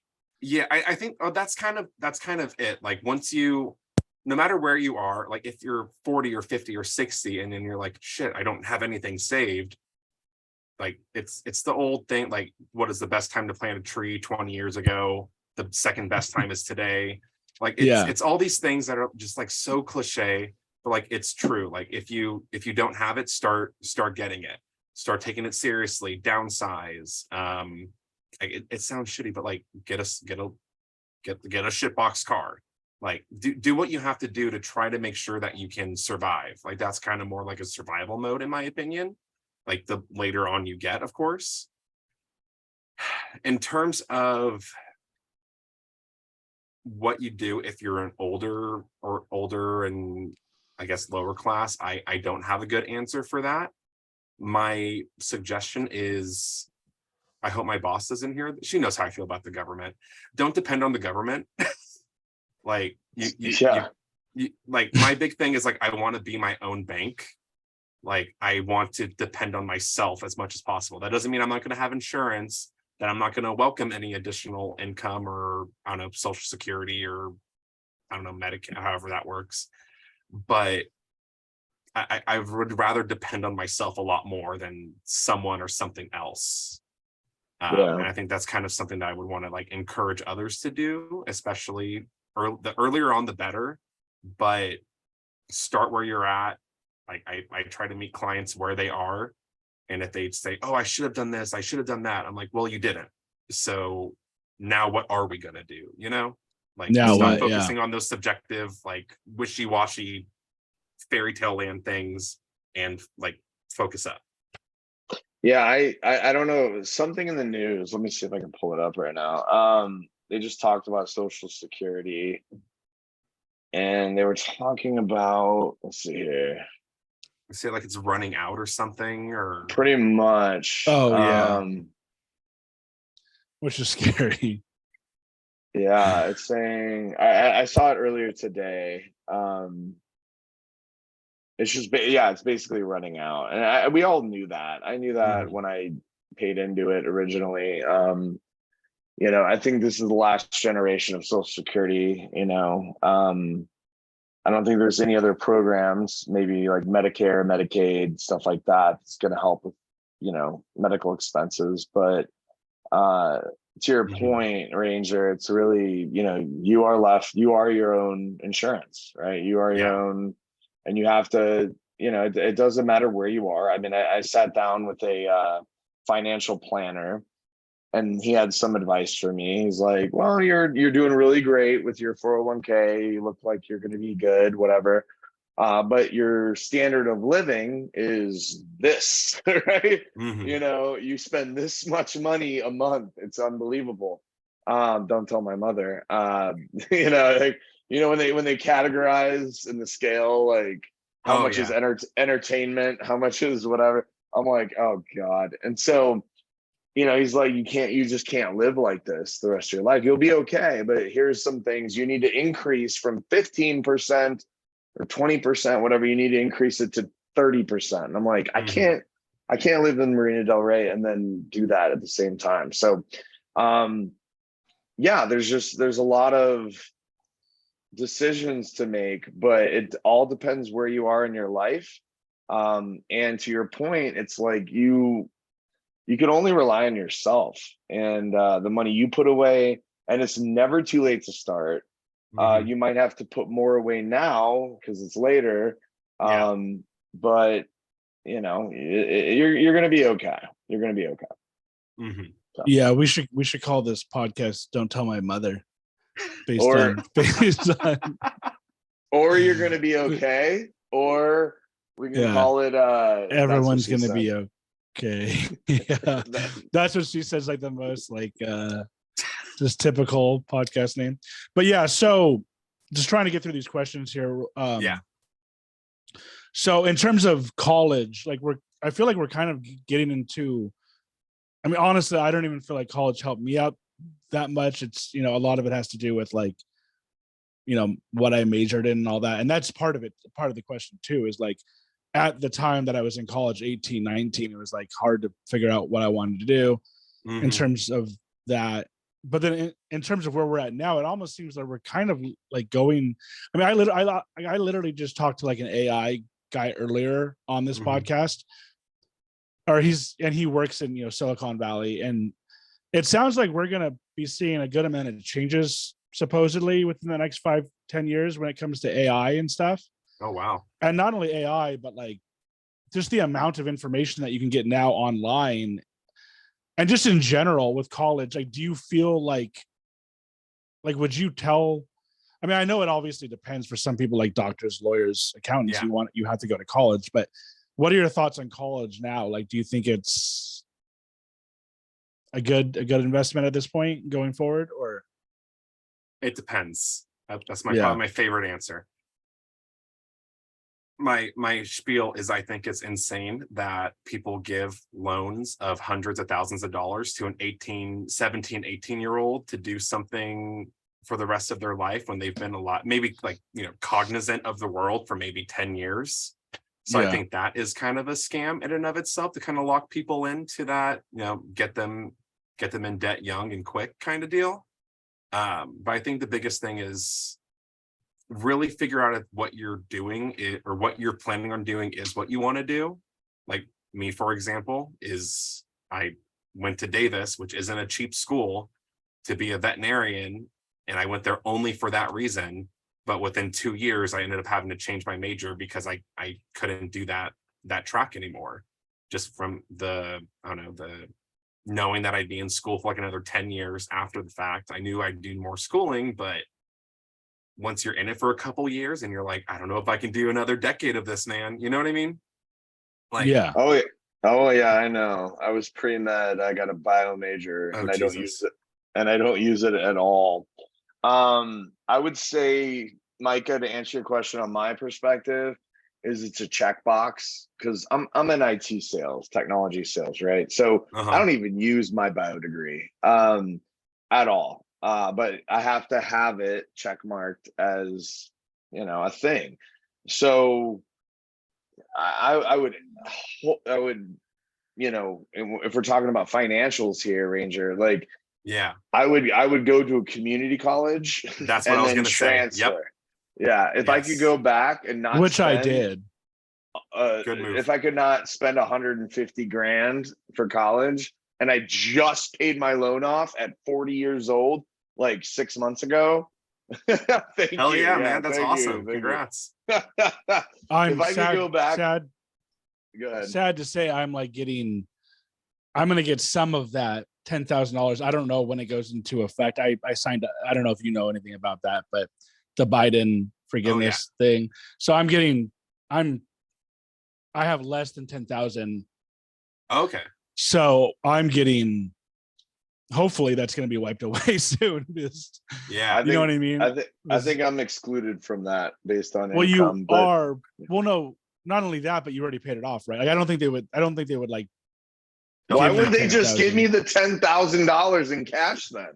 Well, What the heck? I don't know. Is that how it works? Like if you have it paid off, would they like literally No, back pay you? No. I make way more money than I can. I can't apply for. I got zero Jordan's relief. bragging now. No, I'm I know. not. No. I'm just saying I got zero relief from COVID. I got no checks in the mail. They were like, nope, sorry. So my point is no, I will not see that. You might, that's great. And I think it's still going through legislation right now. I don't think it's been approved. I think the House and the Really? Senate, yeah, I think the House and the Senate are fighting about it. And the president. But we'll see. I hope he gets. Yeah. Mm-hmm. But yeah, no, definitely back to like the community college thing. I think that's probably one of my biggest regrets is thinking that, like, I don't know, I there's definitely like there's definitely the vision that I feel like some people look down on that in a way, like, oh, you're going to community college and you didn't just go straight to university. But I think now it's kind of like, oh, that's the smart move. Like, that's the way to do it because you spend a lot less. You knock out the general ed. You figure out if what you're going to school for is something you actually want to do. Exactly. At the end of the day, that's the biggest thing. And even if you still go to a 4-year and you get a communication or you get the whatever arts degree, it's like you didn't spend all that extra money on it and you have the bachelor's at the end of the day. And like you said, it's a checkbox for a lot of places. Like my job, they require a bachelor's. I have the ag degree, which makes sense. And some people have a bio degree or a communications or a business. And we're all in the same place, making the same amount of money. Yep. So it's just being smarter about having that degree. Like I think people should still go for it, but be smart about it. And educate yourself. I mean, like the things I learned in college, other than drinking and how to wake up at 6 a.m. after you drank all night. That was definitely a red badge of honor on my college degree. But I will say that long gone are the trade schools, right? Mm-hmm. I think those should. I don't mean it in a communistic way, but they should be brought back. No one should force anybody to do anything they don't want to do, that they don't love. But I spent half, if not more, of my college career figuring out that I wanted to get into science, which I loved, but then I stopped doing 3 years out of school, right? Yeah. So it's like, if there's trade schools, engineers, right? These people make hundreds of thousands of dollars a year easily. Yeah. 100, 200,000. These people make a lot of money. And it's like, hey, and I'm not dissing my college, I'm not dissing the path that I chose, but it was like, hey, take all these gen ed courses and music appreciation. I looked at my transcript from college, right? I was like, I took what? I'm like, I took, I don't know, gender appreciation, which is fine. I'm just saying, like, I don't even remember taking that. Like, it's like, Yeah. okay, well, that's good and all, but it's not really developing your skills for the real world. I mean, from a, I don't know, political standpoint, yeah, it helped me appreciate and accept people, especially living in Los Angeles. But it didn't help my bio degree, right? And so Yeah. long gone are the trade school days where you knew what you wanted to do and you just did it. And I can't speak negatively about it. I can't say one is better than the other. It's just I learned a lot of crap in college that I'm not going to use, including my degree in biology, the rest of my life. So, I totally Micah, agree with you. Yeah. Micah, to your point, I don't think college is necessary. I think it's a requirement, a checkbox to get a professional job. That's it. And I'm going to What do shut up. you what do you mean by long gone? What do you mean by long gone are the trade schools? And then also you said did you say engineering is a trade school? But I mean you do have Yeah, to it get like a is. bachelor. I thought you had to get like a bachelor's degree to be an engineer. Let's forget that a bachelor's degree exists. Bachelor's means you have prerequisites, you have all these things that have to funnel into it in order to achieve what the university sees as a degree.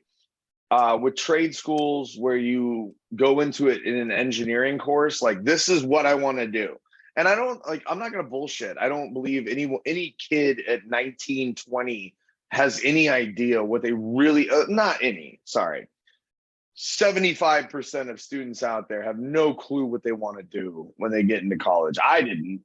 I'm Mhm. one of the 25, or one of the 25%. But there are trade schools. There are, hey, I want to be an engineer in biomechanics or in artificial intelligence, like da da da. And those people make a ton of money, right? Mhm. They're specialized, right? And I would say, in my opinion, and I could get crucified for this, getting a Bachelor of Arts, which I have in biology. So I satisfied all the requirements to get a bio degree, medical terminology, virology. I took all of the classes.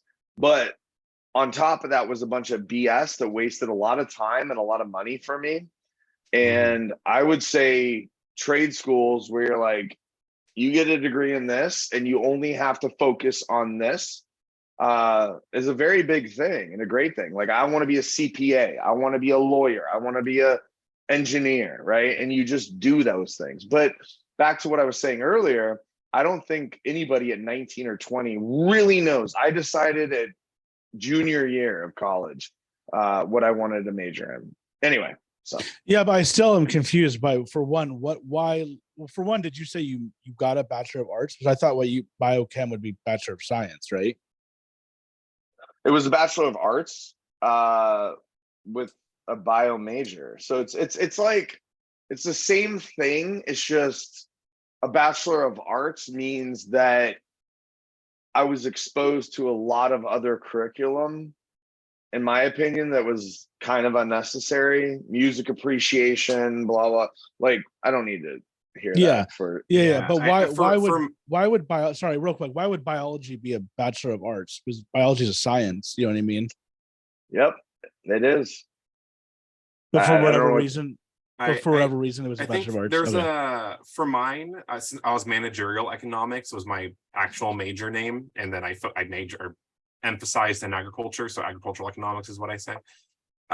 Managerial economics at my school was a Bachelor of Science, and economics was a Bachelor of Arts. And I think it had to do with like the amount of, like, I think we had to take like some psychology or management courses. and 1 or 2 extra math classes, even though economics had more economics math classes. I think something with the prereqs or with the different classes that we took, it affects it in weird ways. So like, I think at some schools they have a Bachelor of Arts in biology and a Bachelor of Science, or they have one or the other. And I Okay. think it just depends on the track or whatever you do or what the university offers. It makes no sense, but Yeah. at the That's end the of the day, bottom it's line. like, It makes no Because fucking sense. that's the weird thing is because like when you graduate, nobody cares if it's a Bachelor of Arts or a Bachelor of Science. So why would you No. even get the Bachelor of Science if like you just had to take more courses? Yeah, like my dad called it like he said it's like, you know, BS whatever PhD. It's like bullshit, more shit, pilot, higher and deeper. Like that's what he was referring to, like bachelor's, you know, bullshit, master's, pilot. PhD. It's, But yet it's- everyone still goes and gets it, you know. But I don't really want to linger on this too much longer, but I'm so confused by why are the days of I forgot what you said already. The days Trade of schools. trade schools are Trade gone. schools. Why? Because I still think that trade schools are a good way to go. I don't see why those would be gone. You know what I I mean? think they're more so like, I feel like a lot of people get pushed to do university, or that's like a lot more of what the marketing is Yep. for. Like Yep. at my school, for example, Oh, I mean, okay. albeit I had a graduating class of 12 people, but at my school we had a board where whenever you got accepted to a school, you write your name at the beginning of the year, and then every time you get accepted to a school, you would write down what university. And the people that did like the trade schools didn't put anything on there. The people that went to the military didn't put anything on there. Like, it was only the people that were going to a 4-year college would write anything Yeah. on there. And then one of my buddies that went to the Army said, this is bullshit. Like, why can't I be proud of where I'm going? And he wrote big letters Army, and he was there for 8 years. He does cybersecurity. He does some crazy stuff now. And I'm like, holy shit, like Oh, yeah. that's you're what I right. do. And I think after Yeah. that, they went ahead and started like not only say letting people, but like encouraging people to kind of put more of what they're doing to kind of I say, hey, think- there's more options than going to a 4-year. Micah, I think so. I went to a 4-year and I got a bachelor's of whatever. It doesn't even matter. I got a degree. I would say, like I said, trade school is like, and a lot of kids, you know, 75% of them probably know what they want to do. I didn't decide until junior year. I just kind of like enjoyed being in college. Mhm. I don't want to like you know, American Pie it or not American Pie, but whatever. But I think this kind of goes back to what I said at the beginning of this whole podcast, right? It was, you know what you want to do, right? To what Ranger said in terms of being happy with your job, and then the money will come. Mhm.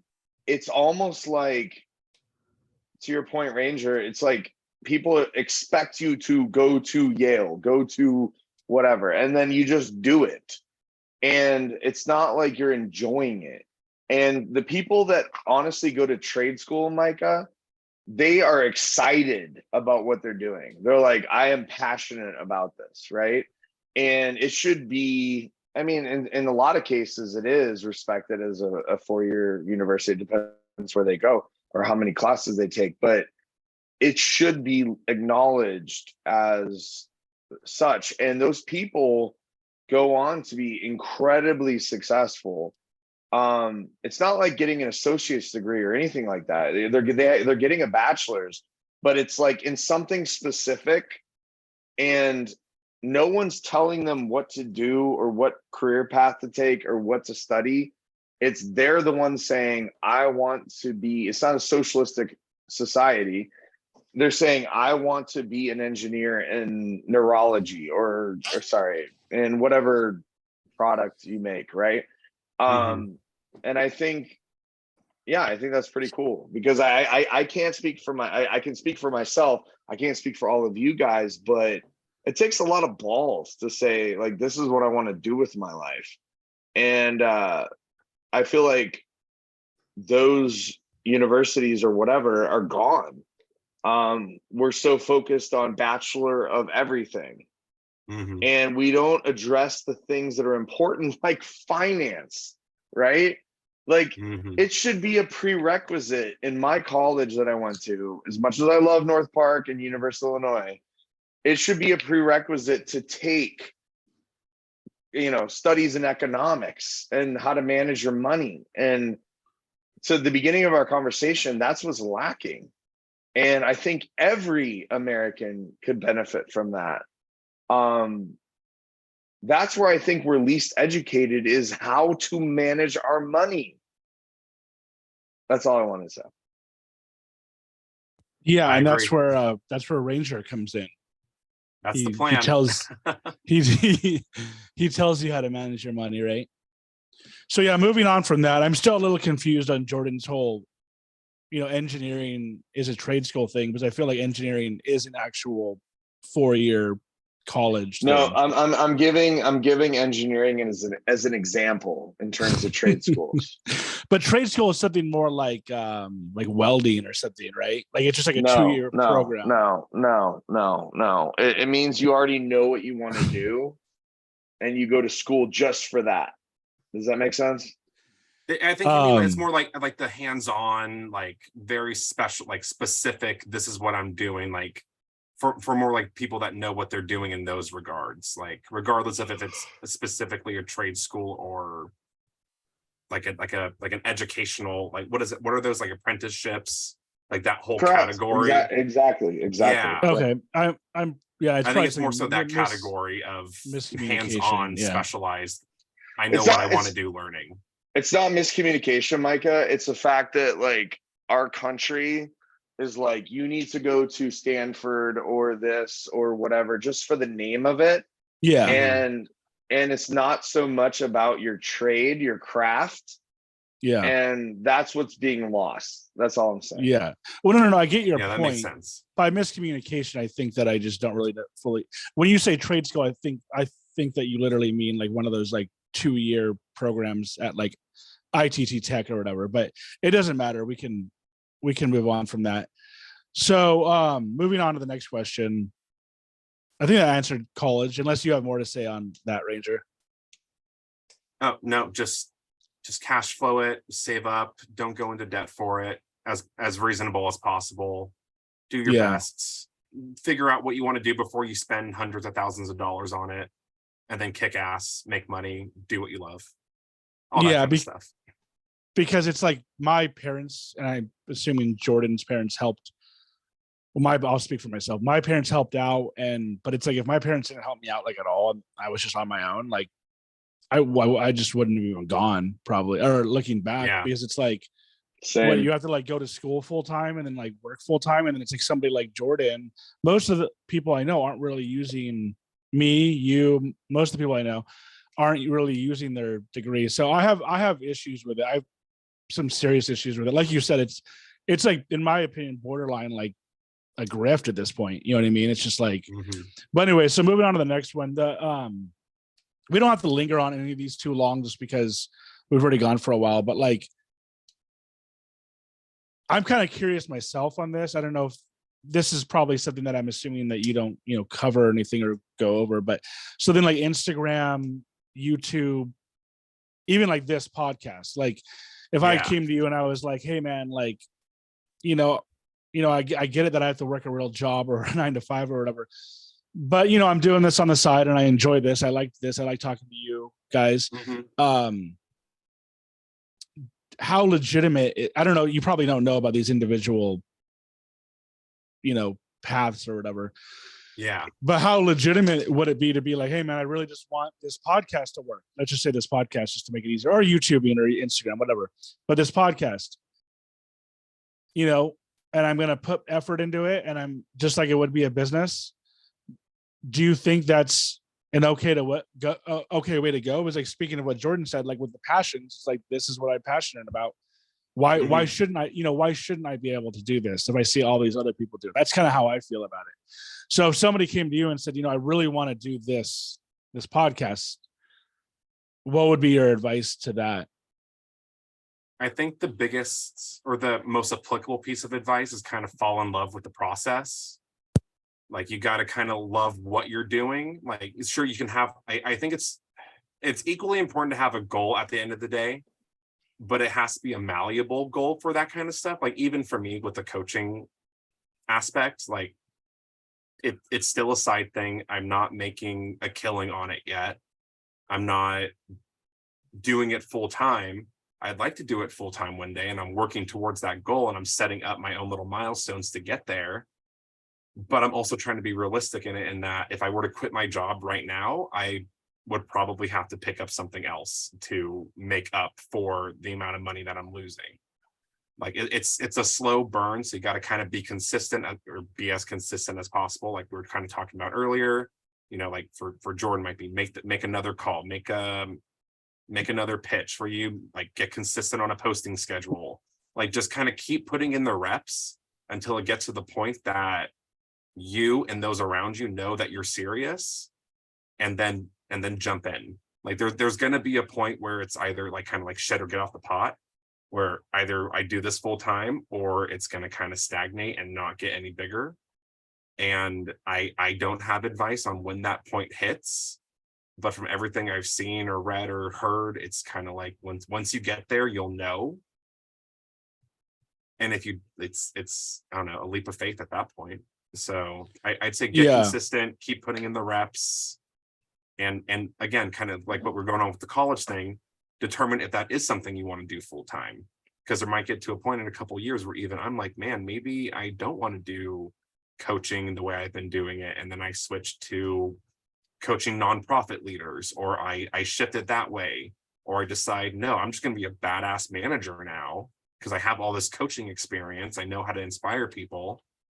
So it's kind of just like be open, but have goals towards what you're going for.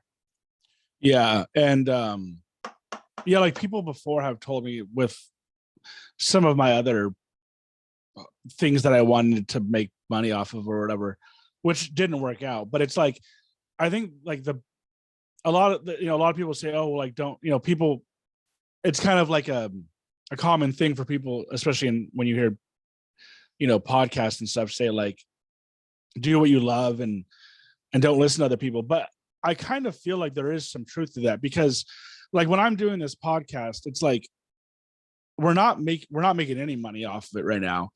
Mm-hmm. And it's like the proof is in the pudding. And it's like I'm still gonna have to work a full-time job. Like Jordan's still working a full-time job. It's not like I'm just gonna quit my job and be like, I'm just doing podcasting all day. It's like, no, I can't do that. I still have to pay my bills. So it's like I might as well do this on my time off. I enjoy it. Why not?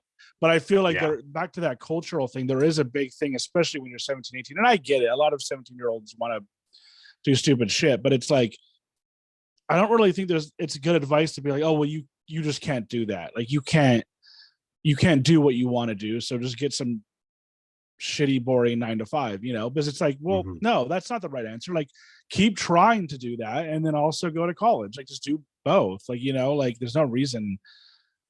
But I feel like there's a big emphasis towards almost like not even trying, like do what you love. You know what I mean? Yeah. I think the nation has become so desensitized. I don't know if that's the right word.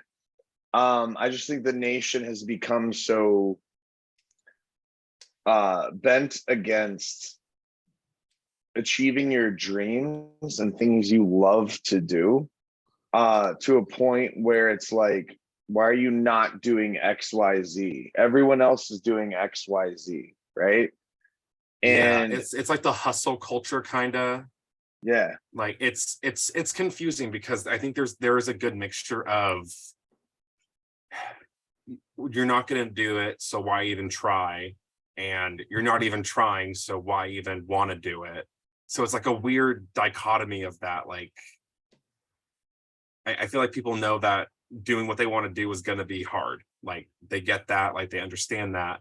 And then when they get into the weeds of it and they get kicked in the throat a few times, they're like, yeah, maybe everybody was right. It's kind of like no matter what you do, you're going to think to yourself, man, they're right. Either you never try and you never get there and you say, man, they were right. Or you try, fail a few times, and then you say, damn, they were right. And it's kind of just like figuring out what you're willing to take those throat punches for to get to where you want to go, kind of. But what I want to say though is the people that are the most successful in life, I mean, if you want to look at podcasts like Joe Rogan, whatever, they're the people that didn't give a fuck, right? Yeah. They're the people that looked at all the naysayers and they said, oh, let's go, let's battle, you know? And it wasn't even like a I'm better than you thing. It was more of a, this is what I love doing, and I don't give a fuck what you think about it. And I will be successful. I will be happy. And even if I'm not successful, I will be happy with what I'm doing. And I think, Micah, I think you get that, right? You enjoy doing this. You enjoy photography. You enjoy interviewing people like Ranger. Like you love this. And I can't tell you, Ranger, I can't tell you how many interesting people, like the amount of knowledge I've learned just working with Micah on this pod. We've known each other for fucking 30 years or 37 years or something like that. Like the amount of knowledge and inspiration that means we would have been 3, but yeah. Fine, 7, whatever. Yeah. My point is the amount of knowledge and inspiration and self-reflection I've learned during these podcasts. It's incredible. And people like you, it's unbelievable. It's like, I want to hear your perspective on life, you know? And I think it really is a passion for us. And anyways, so it kind of wraps it all together. It's like, what are you passionate about? How do you want to make money? And we're not making money from this, so whatever. But how do you make money, and how are you successful? And that doesn't have to be dollar signs. It can be, you know, I enjoyed this week of my life with my family or whatever. And I think that's what it all comes down to.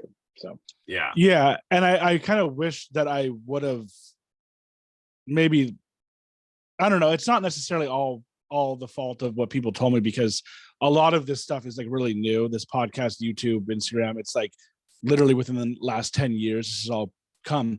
But I wish that I would have had the mindset that I do now, which is at 40, which is basically like, I'm going to, and I've been in bands, I've done other stuff, but it's like, I'm going to do this. And to be honest with you, I don't really give a shit. Like, it's like, if somebody watches this, and this is like, it's like if somebody watches this or listens to this and they don't like it, it's like, oh, well, I don't give a shit. Like, you know what I mean? It's like Jordan just said, like, I'm learning from you. I enjoy doing this. It doesn't really matter to me. And I might as well try and make money off of it. Now, like we said, we're not, but that doesn't matter because we both still have day jobs and we're just doing this on the side. There's no fucking reason not to do it. There's no reason to not do what you want to do. And for you, that's your, you know, your business. Oh, it sounds like you're doing what you want to do. Yeah. So why not? You know, it just doesn't make any sense to me. This whole like defeatist fucking like, you need to be a lawyer. It's like, there's like fucking like what, 5 jobs, 10 jobs that every parent wants their kid to be or whatever, you know, it's like lawyer, accountant, doctor, blah, blah, blah. Yeah. I don't know. Like, I don't really want to do that if it's going to lead me down a miserable road. You know what I mean? I know some people do enjoy it, but anyways, yeah, me and Jordan, sorry. I was going to say, we're going off. There's a few things like, okay, so I think this kind of like what Jordan was saying kind of goes back to the fall in love with the process, not what, like, have goals to guide you, but love the journey kind of deal. And that's, I think, with the podcast aspect. Amen. What was the other thing? There was something else. I guess just like not caring what other people think. It's like, I don't know. I feel like I don't know, at least I did, kind of felt like nothing matters. Like, we're just going to, like, things don't, you know, like, we're all going to die. So nothing matters. And then I kind of realized, I was like, wait, we're all going to die. So nothing I do matters. Like, I might as well make the best of it, you know? Like, I think it's like, there's like it's like it's the coin, you know, 2 sides of the same coin, same exact thing, but it's like, where do you put that emphasis? It's like that end part, or so nothing matters, you know? Like, it doesn't matter what people think, what they say. And I'm not going to say like hearing that fixed everything. Like, I haven't done my own podcast yet because I'm worried it's not going to be perfect. And that's something I'm dealing with on my own, so it's like, it's a process that you're going for. So yeah, like you just said, dude, it doesn't matter. Like, you know what I mean? And it's like, yeah, it's this weird, and it's like, it sounds bad, but it's like this weird nihilistic approach that I've kind of come to learn at age 40, that it doesn't matter. So it's just like, just fucking do it. Like, you know what I mean? It's like, you can do a podcast. You have no reason. Like, honestly, like 20 years ago, it probably wouldn't have been practical, but I mean, there wasn't even podcasts, you know what I mean? Like, or 10 years ago, you literally would have had to, like, who knows? You would have had to be like a Howard Stern type 15 to 20 years ago, and literally be like a radio disc jockey, which who knows? But now it's like, dude, just do it, throw it up. And I know that's like typical advice, but it's like, I think it's more of like the nihilism that I like about it, where it's just like, fuck it, do it. And there's obviously a whole philosophy that I don't want to go down to with what you said about the we're all going to die anyway. So does it matter or doesn't it matter? It's a tough question. You said it can doesn't. I answer this? So do it. Can I answer this? Jordan's like, I'm ready. Tag me in, team. Let's go. Let's go. No, I think both. I think it doesn't matter, and it does matter. It matters to you, Micah, right? It matters to me. It matters to everybody, Ranger, everyone. Like, it does matter because we enjoy doing these things. So with our interests in life and our spare time, our recreation, it does matter. But does it matter what people think? Hell no. Fuck no. Like, there's certain things I don't want my parents to hear, like, there's certain boundaries, but when it all comes down to it, when it's said and done, I mean, we're only on this earth, whether you believe in something beyond this, fine. But we're only on this earth for a very short amount of time. And might as well, like in sales, Micah, in my job, it's like, go burn your beaten path, like go, like do it, because time's a wasting, right? And you don't want to look back on your life and go, wow, I was so PC, I was so not PC, like I was so fuck it, I was so PC, right? I was so PC about everything, and like I didn't get to really express who I am. And that's all that matters, is expressing who you are. It's all about expressing who Ranger is. It's all about expressing who Micah is. And that's what podcasts are for. They were created to just have an open, get it out. No, for real. To have an open forum and speak freely. So like a TED talk. Yeah. I'll kind of disagree with you on, can you hear me? Yep. Okay. I'll kind of disagree with you only on the PC part. I know that's a total like hot topic political issue, but because I feel like the PC thing isn't necessarily meant to silence. This is where I feel like people get wrong with the PC thing, is it's like, it's not necessarily to like silence you in terms of what you say. It's more of just don't fucking like be mean. Like, you know what I mean? Like, don't make fun of like, like people that shouldn't be made fun of, because it's punching down. And I don't think it's necessarily be like, don't say. I wouldn't agree on that, Micah. Like, I think that that's a topic probably for another time. Yeah, for another time. But yeah. I honestly am curious to what you think about that. But yeah, in terms of that, then you said one other thing too. Oh yeah, so in terms of you, Ranger, I would definitely, you said you were thinking about, it keeps showing like Jordan when I want to see Ranger, but I want to talk to Ranger, but it's showing Jordan. But I'll start trying to make a noise when you say my name. There we go. Yeah, it's like a click or something. But yeah. So in terms of you, like, definitely, to give you advice, I would say start a podcast, because, and I know like I totally get like the nervousness or the apprehension or whatever, but like the whole thing is it's like, if you put it up there and you don't get, that's what's going to happen. You're not going to get people naysaying it. You're going to get people, not a whole lot of people watching it at first. But then that goes back to the whole who cares thing. As long as you enjoy it, if you do enjoy it, if you don't enjoy it, but with your type of business, I think it would be good for you to get out there and say Oh, what yeah. you think, you know what I mean, and like give advice or whatever on financial advice, Yeah, and then Ranger, people can go to it and see it. And Ranger, with like, I know where Mike is going with this. With that said, is there any plugs you want to make in Are we- terms of? are we ending it now or what? I mean, we can do. We've been talking for 2.5 hours. Well, no, so. no. Oh, yeah, Jesus Christ. I agree, but I'm asking you, like, did you want to end it? Because No, I'm always good to talk. I'm just saying, like, where did you learn your stuff, Ranger?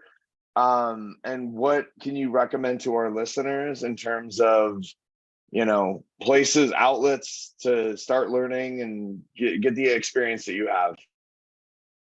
Well, obviously follow me on Instagram.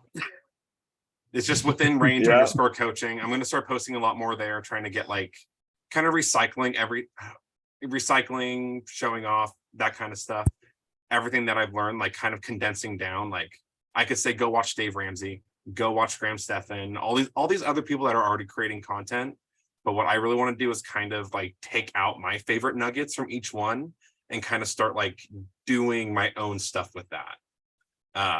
So I would just say kind of get curious, try to look at where you are, see honestly where your biggest weak points are, and just start kind of Googling that and looking for videos or looking for resources, because there's plenty of people with advice or plenty of outlets where they make certain graphics that tickle your brain better than I can write, or vice versa, like honestly, I'm not going to be the one-stop shop. So shop around, look, like explore, be curious, figure out what you need help with, get help with it.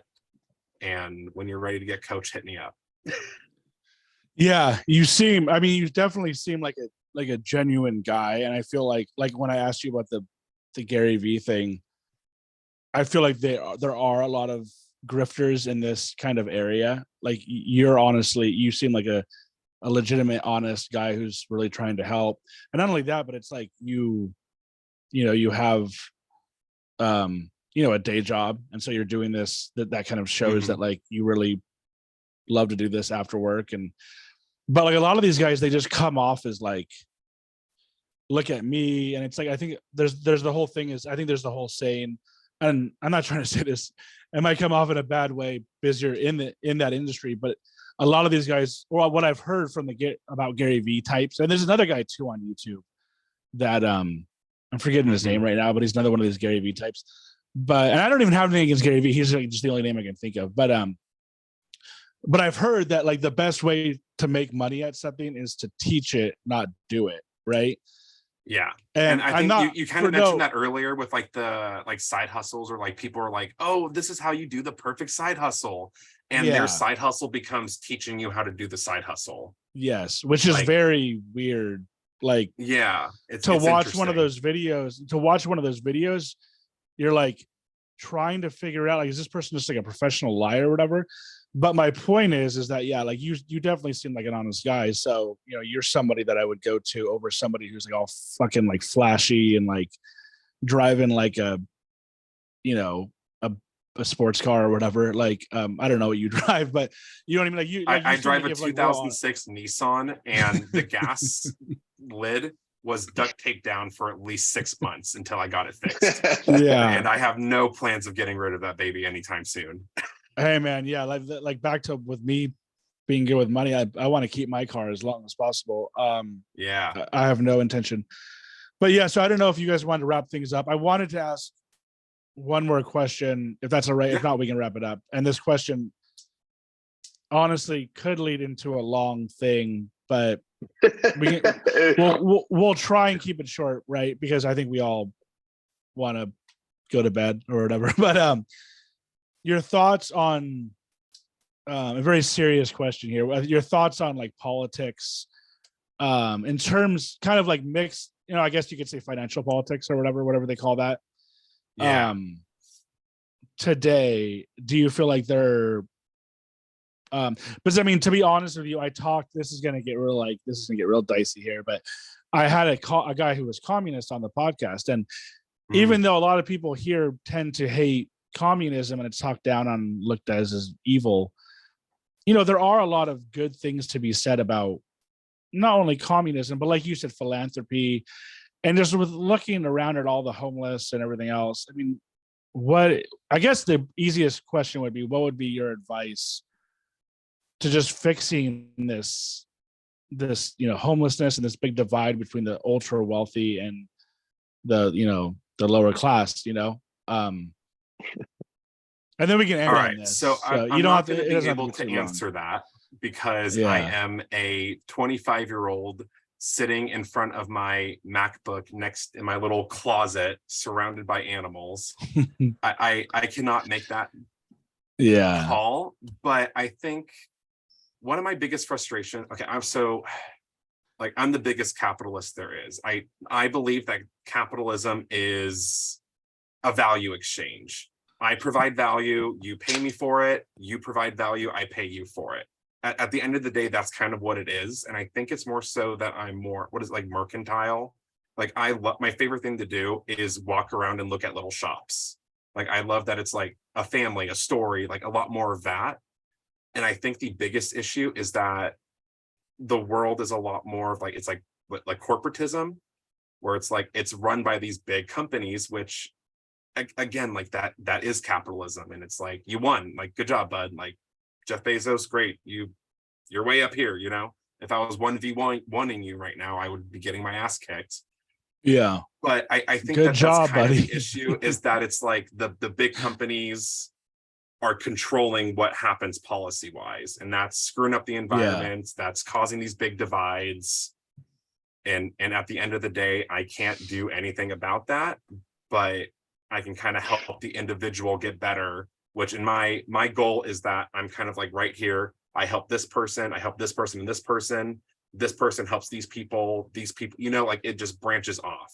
And I think if we all kind of had a lot more of that mentality of like, I can do this, that helps and like impacts this, and this, then we would just get better on the individual, the community, state, nation, whatever. But again, you can only do so much when you're sitting in your, I don't know, your closet facing a computer. Yeah, I didn't realize you were 25. That's you have. Oh, I just like dated myself hella, or like. Well, no, that's good. Younged myself. I don't know. Oh yeah. But you have a long road ahead of you. Good road ahead of you. Like a Yeah, and plenty of getting my throat punched. So I'm ready for it. Whatever happens, man. A lot of time to save, you know what I mean? Yeah, that too. But yeah, I remember at my first job, it was a shitty job, but it was like I worked at Big Five. It was like a manager trainee program thing that they have. Oh, I've seen those. Yeah, and I hated it, but I ended up leaving, and I remember like the manager, like the district manager or whatever. When I was leaving, he's like, "Hey man," he's like, "Good luck out there." He's like, he said something like, you got to like whack down those weeds type thing, like something to that effect. I forgot the exact saying. Yeah. And I think that I was thinking like, man, I didn't think that it was going to be as hard as it is, but it really is fucking hard out there. You know what I mean? It's like, that's the main takeaway. And I know it's not as hard for some people as others, but just, going out there and grinding every day can be difficult. So, that's where you come in to help save money. Yeah, so I think you answered you answered the politics question very well, like concisely. I'm glad I didn't go on. So we can wrap it up here. If you have anything more to say, or Jordan, I got through most of my questions. There was one other question I wanted to ask, but we definitely don't have to go into it. I don't know how much you know about Bitcoin or the whole FTX thing. If you want to give like a quick 1-minute recap in terms of, is Bitcoin done, do you think? Or it doesn't have to be long. It just, dude, I have no clue. I know that do you know about the FTX thing? That guy? Yeah, I saw that they Sigmund Freed, right? I don't know. I don't even know. Something like that. Yeah. I've heard a little bit about it. I've heard what like Dave Ramsey have said, TikTok, like random YouTuber that I listened to. I was on a run the other day. I don't know. Yeah. I know that from what I've seen, like what is it? The metaverse is going to be a thing probably. I don't know Yeah. how well that's going to work, and there's a chance it takes off. There's a chance it doesn't, but I'm going to kind of stick to like the Dave Ramsey advice on this, is that there's just not as much history to make a call on it either way. So I'm not going to say throw your life savings into it, but I will say that I throw $10 into it every week because I can afford to. And if it double, like I've lost more than I've put into it so far. But if you want to throw something into it, sure. But I think it's like one of those like slow burn versus like a get rich quick kind of thing. Like, and that's me. I don't know enough about it. I'm not a tech bro, or I don't spend a lot of time on r/Bitcoin. So I don't want to make a whole lot of. So is It Bitcoin? sounds it Jordan's sounds like, no all one right, you don't know does. what you're talking about. Let's go. No, Yeah, I'm it just sounds saying, it sounds like no one does know the answer to whether or not to invest in it. So yeah. But what I'm Jordan? not saying to invest or not invest in something. I'm just saying Bitcoin is not going away. Yeah. Yeah, not in a million years. And the what do you call it? Supply chain, whatever, like that's not going away. FTX, yeah, they shit the bed. And I saw that in the news. I haven't read very much about it other than they shit the bed. But no, is Bitcoin going away? No. Bitcoin's not going away. I'm not a financial advisor. I'm just saying it's not going away. It's an interesting take, Jordan. I didn't think that you were gonna have that take. I thought you might actually have the opposite take, but no. we don't have to go into it now, but that's interesting. Yeah. Have you had someone that knows more about Bitcoin than I do on the show yet? Because that would be Me. a good one. Okay, cool. Yeah, You're like, yeah, I feel like most people probably know more than I do. Like I said, I just throw a little bit into my little account every once in a while. did Jordan, did you say yes to the question, or To which question? do we have more Bitcoin? Or I Do mean, we did we have more Bitcoin? Did we have someone? Because it seemed like somebody said yes to his question of we had a Bitcoin person on? I did not say that, but Okay, so no. Let me answer the question. But yes, the first two guys, or wait, no, the very first guy I had on was like a ex poker pro, but the second and third guy that I had on, I found on Reddit, on the Bitcoin subreddit, and the reason why I'm bringing that up now is because it was very nice for those first couple guests to come on, to my podcast, and they were very knowledgeable. They were like two tech guys. They're not like Bitcoin people, but like they're tech guys who know about Bitcoin.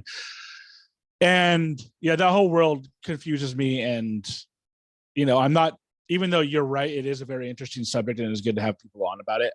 I'm not like, I don't know too much about it. So I'm not able to add too much like of the lingo, but yeah, we have had two guys on. So, yep. Yeah, so if there's anything else either one of you guys want to go over, go ahead. I feel like I already have made this go longer than it should, or not should have, but yeah. So if you ever want to come back on to talk, well, I would say about Bitcoin, but it sounds like you're not too into it either, or not anything really, else, no. just let us know. But do you guys have anything else you want to go over, or is that it? No, I'm good. It's nice to meet you, Ranger. Yeah, no, I really appreciate it. This was great, guys. Thank you. Yeah, thanks for coming on. And then I actually had a lot of fun. The last question that I ask after we've already got too long, I always am like, I got one more question for you. Are there any good podcasts to I asked this about what you're talking about, but then it's also, you can generalize it too in terms of whatever you like, but any good podcasts to listen to, movies, TV shows, or even music that you're interested in. I ask because I'm always curious to find out more of those things. So recently, my favorite band is Linkin Park. You can figure out what time frame I grew up in. Rest in peace. What's funny is we grew up in that time period too. So, Oh, okay, gotcha. well, no, but that's like a long, because we're older than Oh, you. it's So like like, a long yeah, period, I yeah. mean, they've been. It was a Micah, big 15-year you're older. period. You're older than him. I'm not older than him. Jordan's younger than you. No, You need to Uh, get that. Lincoln. You need to I get you that really, de-aging thing on. I really, yeah. I eat baby Souls. souls for. I was gonna say stem cells, but souls is just as funny. Jordan eats the adrenochrome from the babies. Uh-huh. No, no. I grew up listening to Linkin Park, and it was Yeah. sad when Chester died. Yeah, that's pretty messed So up. fun story, Yeah. not very fun. One of my buddies and I were planning on going to one of the concerts, and we'd gotten paid that day to buy the tickets that night when we got the news of Chester's passing, and I was like, wow. That's Yeah, I think everyone it was was like, wow. It was, yeah, very out of the blue. I thought it was like one of those fake articles. I was going to every fake news source I could look for, and I'm like, I need something to tell me that this didn't happen. But yeah, Literally day of. yeah, like we were ready to get the ticket. Like I think they were like going. Was it there was that last album they did with one more light? Is that what it is? One More Light. Yeah, The last think album so, with yeah. the him. last album. I can't remember the name of the album. I have it on vinyl, but I can't remember. That sounds right. I think they had that song. Yeah. I even have my Hybrid Theory Funko Pop up there too. So Hybrid Theory was a legit. I'm not a huge Linkin Park fan, but that was probably their best album. that was a legit album. Yeah, Mhm. that. But that album was actually probably before your time, right? Do you remember them? Linkin Park, Jay-Z, Yeah. and they had 99 Problems, all that stuff. But then do you remember when they did it with Korn, Jonathan Davis? What, dude, I'm really dating myself. But with Korn, dude, 99 Problems with Korn. Did they? Yeah, they did. Yeah, if you can Google it, it's 99 Problems, Should I bring Korn, it up? Jonathan Davis. It's gonna be hard to find it. I just Jonathan missed it, man. Davis, Korn, Linkin Park, and Jay-Z. And it was an Damn. incredible album. Incredible song. Talk about a mix-up. Dude, it was incredible mix-up. Yeah, it was unbelievable. Anyways, yeah, I was trying to find. That's like the something. I'll pull it up. What album it's on, or because they like released. No, it's not on an album. It's not on that one. Okay, it's like a remix. Jonathan Davis, Korn, or Linkin Park. Well, anyways, while you're looking it up, Ranger, I got it. So you have the music, movies, TV. You gonna play it or what? Yeah, you're gonna get copyright stricken. I know. Should we? I don't even know if that matters if we're not like monetizing. You know what I mean? I don't know, but Oh yeah. Well, so while he's like getting that ready or whatever, if you want to go over your music, movies, TV, podcast. Yeah, I've been listening to a lot of Mike Posner.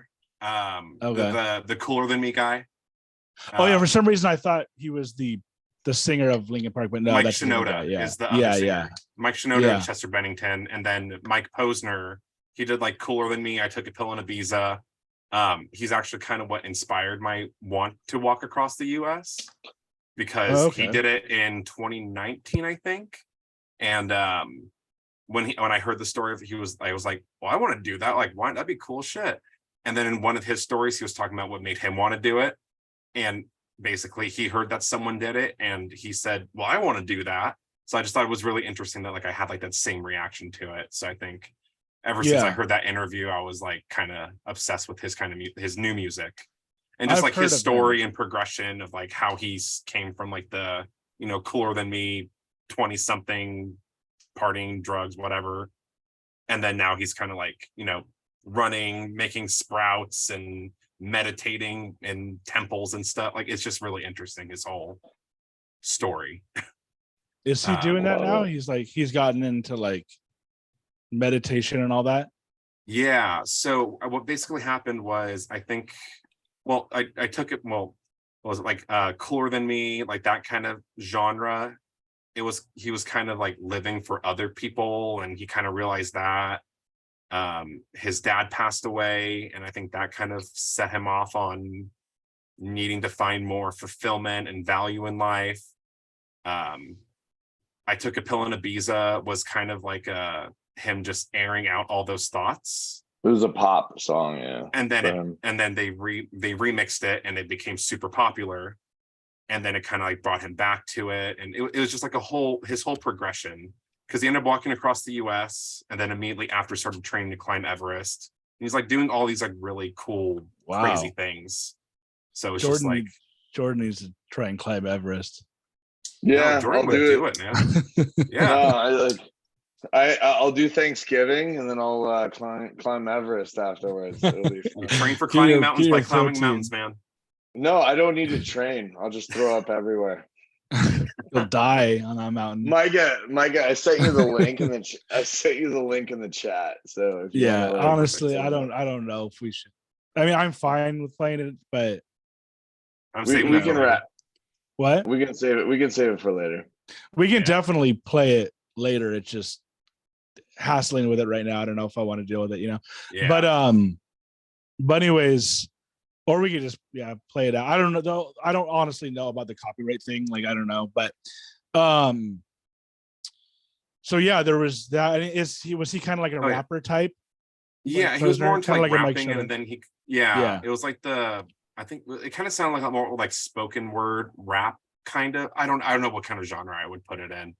And then now it's more like singing, like he taught himself how to sing more as opposed to doing the rapping. Because I think he got signed on. Well, him and Big Sean, from my understanding, were pretty much best friends growing up. And then I want to say he met Kanye. Kanye didn't like what he had. I think Jay-Z ended up signing him. So it was like Oh, wow. staying in that rap area. God, I hope I'm not wrong on this, but I'm pretty sure it was Jay-Z. But yeah, so now it's like it's very different if you listen to his new stuff. Yeah. Like compared to the like mid 2000s kind of. Yeah. So what about movies, TV, podcasts? I know you mentioned Wolf of Wall Street. Are there any other good movies like that or TV shows? I don't really watch a whole lot of movies. I just rewatched Nathan For You on Hulu. Oh, It's yeah. like that's good. That's a really funny one. I just especially like this, me doing the small business thing is just like kind of funny. Like, I wonder what funny things he would have for me. For podcasts, I listen to a lot of the Ramsey Show. Or Andy Frisella's podcast, Hard AF. He is First Form. It's like a supplement company. He created this thing called 75 Hard. Basically, it's 75 days of 2 workouts a day, gallon of water. You pick a diet and stick to it. 10 pages of reading. No alcohol. I don't know if I said that, but that's kind of what kicked me into losing weight and taking advantage. Or, I don't know, taking control of my health and fitness. It sucked. It was hard, but I did it at the beginning of last year, and that's helped out a lot. And since then, business things have been doing better. Got the new job, things like that. So it's just like that consistency, daily tasks has helped out, like the consistency over time thing. Yeah. So that's a good one. He's a lot angrier and like yells a lot on the podcast, so it's like kind of fun when I'm running to like keep me motivated. But in terms of like the commerce stuff, I like the Personal Finance podcast. I think his name is Andrew something. I can't remember. Trying to think of any other fun ones. Oh, the life coaching one I like to listen to is called Let's Be Honest Before We Start Pretending. It's by a gal named Kelly Mobeck. She's a life coach. It's like one of those like more feel good, like don't shit all over yourself. Don't think I should and I would have and I could have. Like think of how to, like what I was just kind of saying earlier.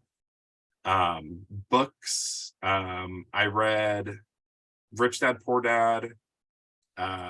Burr, which is buy rehab rent refinance repeat. It's like a real estate investing book, and that one kind of got me thinking about how to do real estate and all that kind of stuff. I'm trying to think of what else, like what's near me right now. Oh, no, I think that's mostly it. Those are like All the right. things I like to listen to. Sounds good, man. And then I'll link your. I think you have like a website, right? That I Yeah, can link. Yeah. Yeah, I'm redoing my website right now, so I should have that up relatively soon. I have Instagram, and that's the one I'm most active on. And I'm going to start posting the same stuff kind of across Facebook and Twitter, but Instagram's the main one I was gonna say you got to get on Twitter before it falls before it goes apart. away. Yeah, I got to get that Yeah. $8 a month blue check mark. Yeah. Hey man, whatever gets you that blue check mark, you know what I mean? Yep. All right. Well, thanks for coming on, Ranger. And like I said, there's always more to be discussed. So if you ever want to come back on, just message me. Yeah. Once I do my walk, I'll let you know. Yeah, for sure. All right. Sounds good. Thanks again. Of course. Thank you. Okay. Bye. Pleasure. Bye bye. All right. Thank you guys.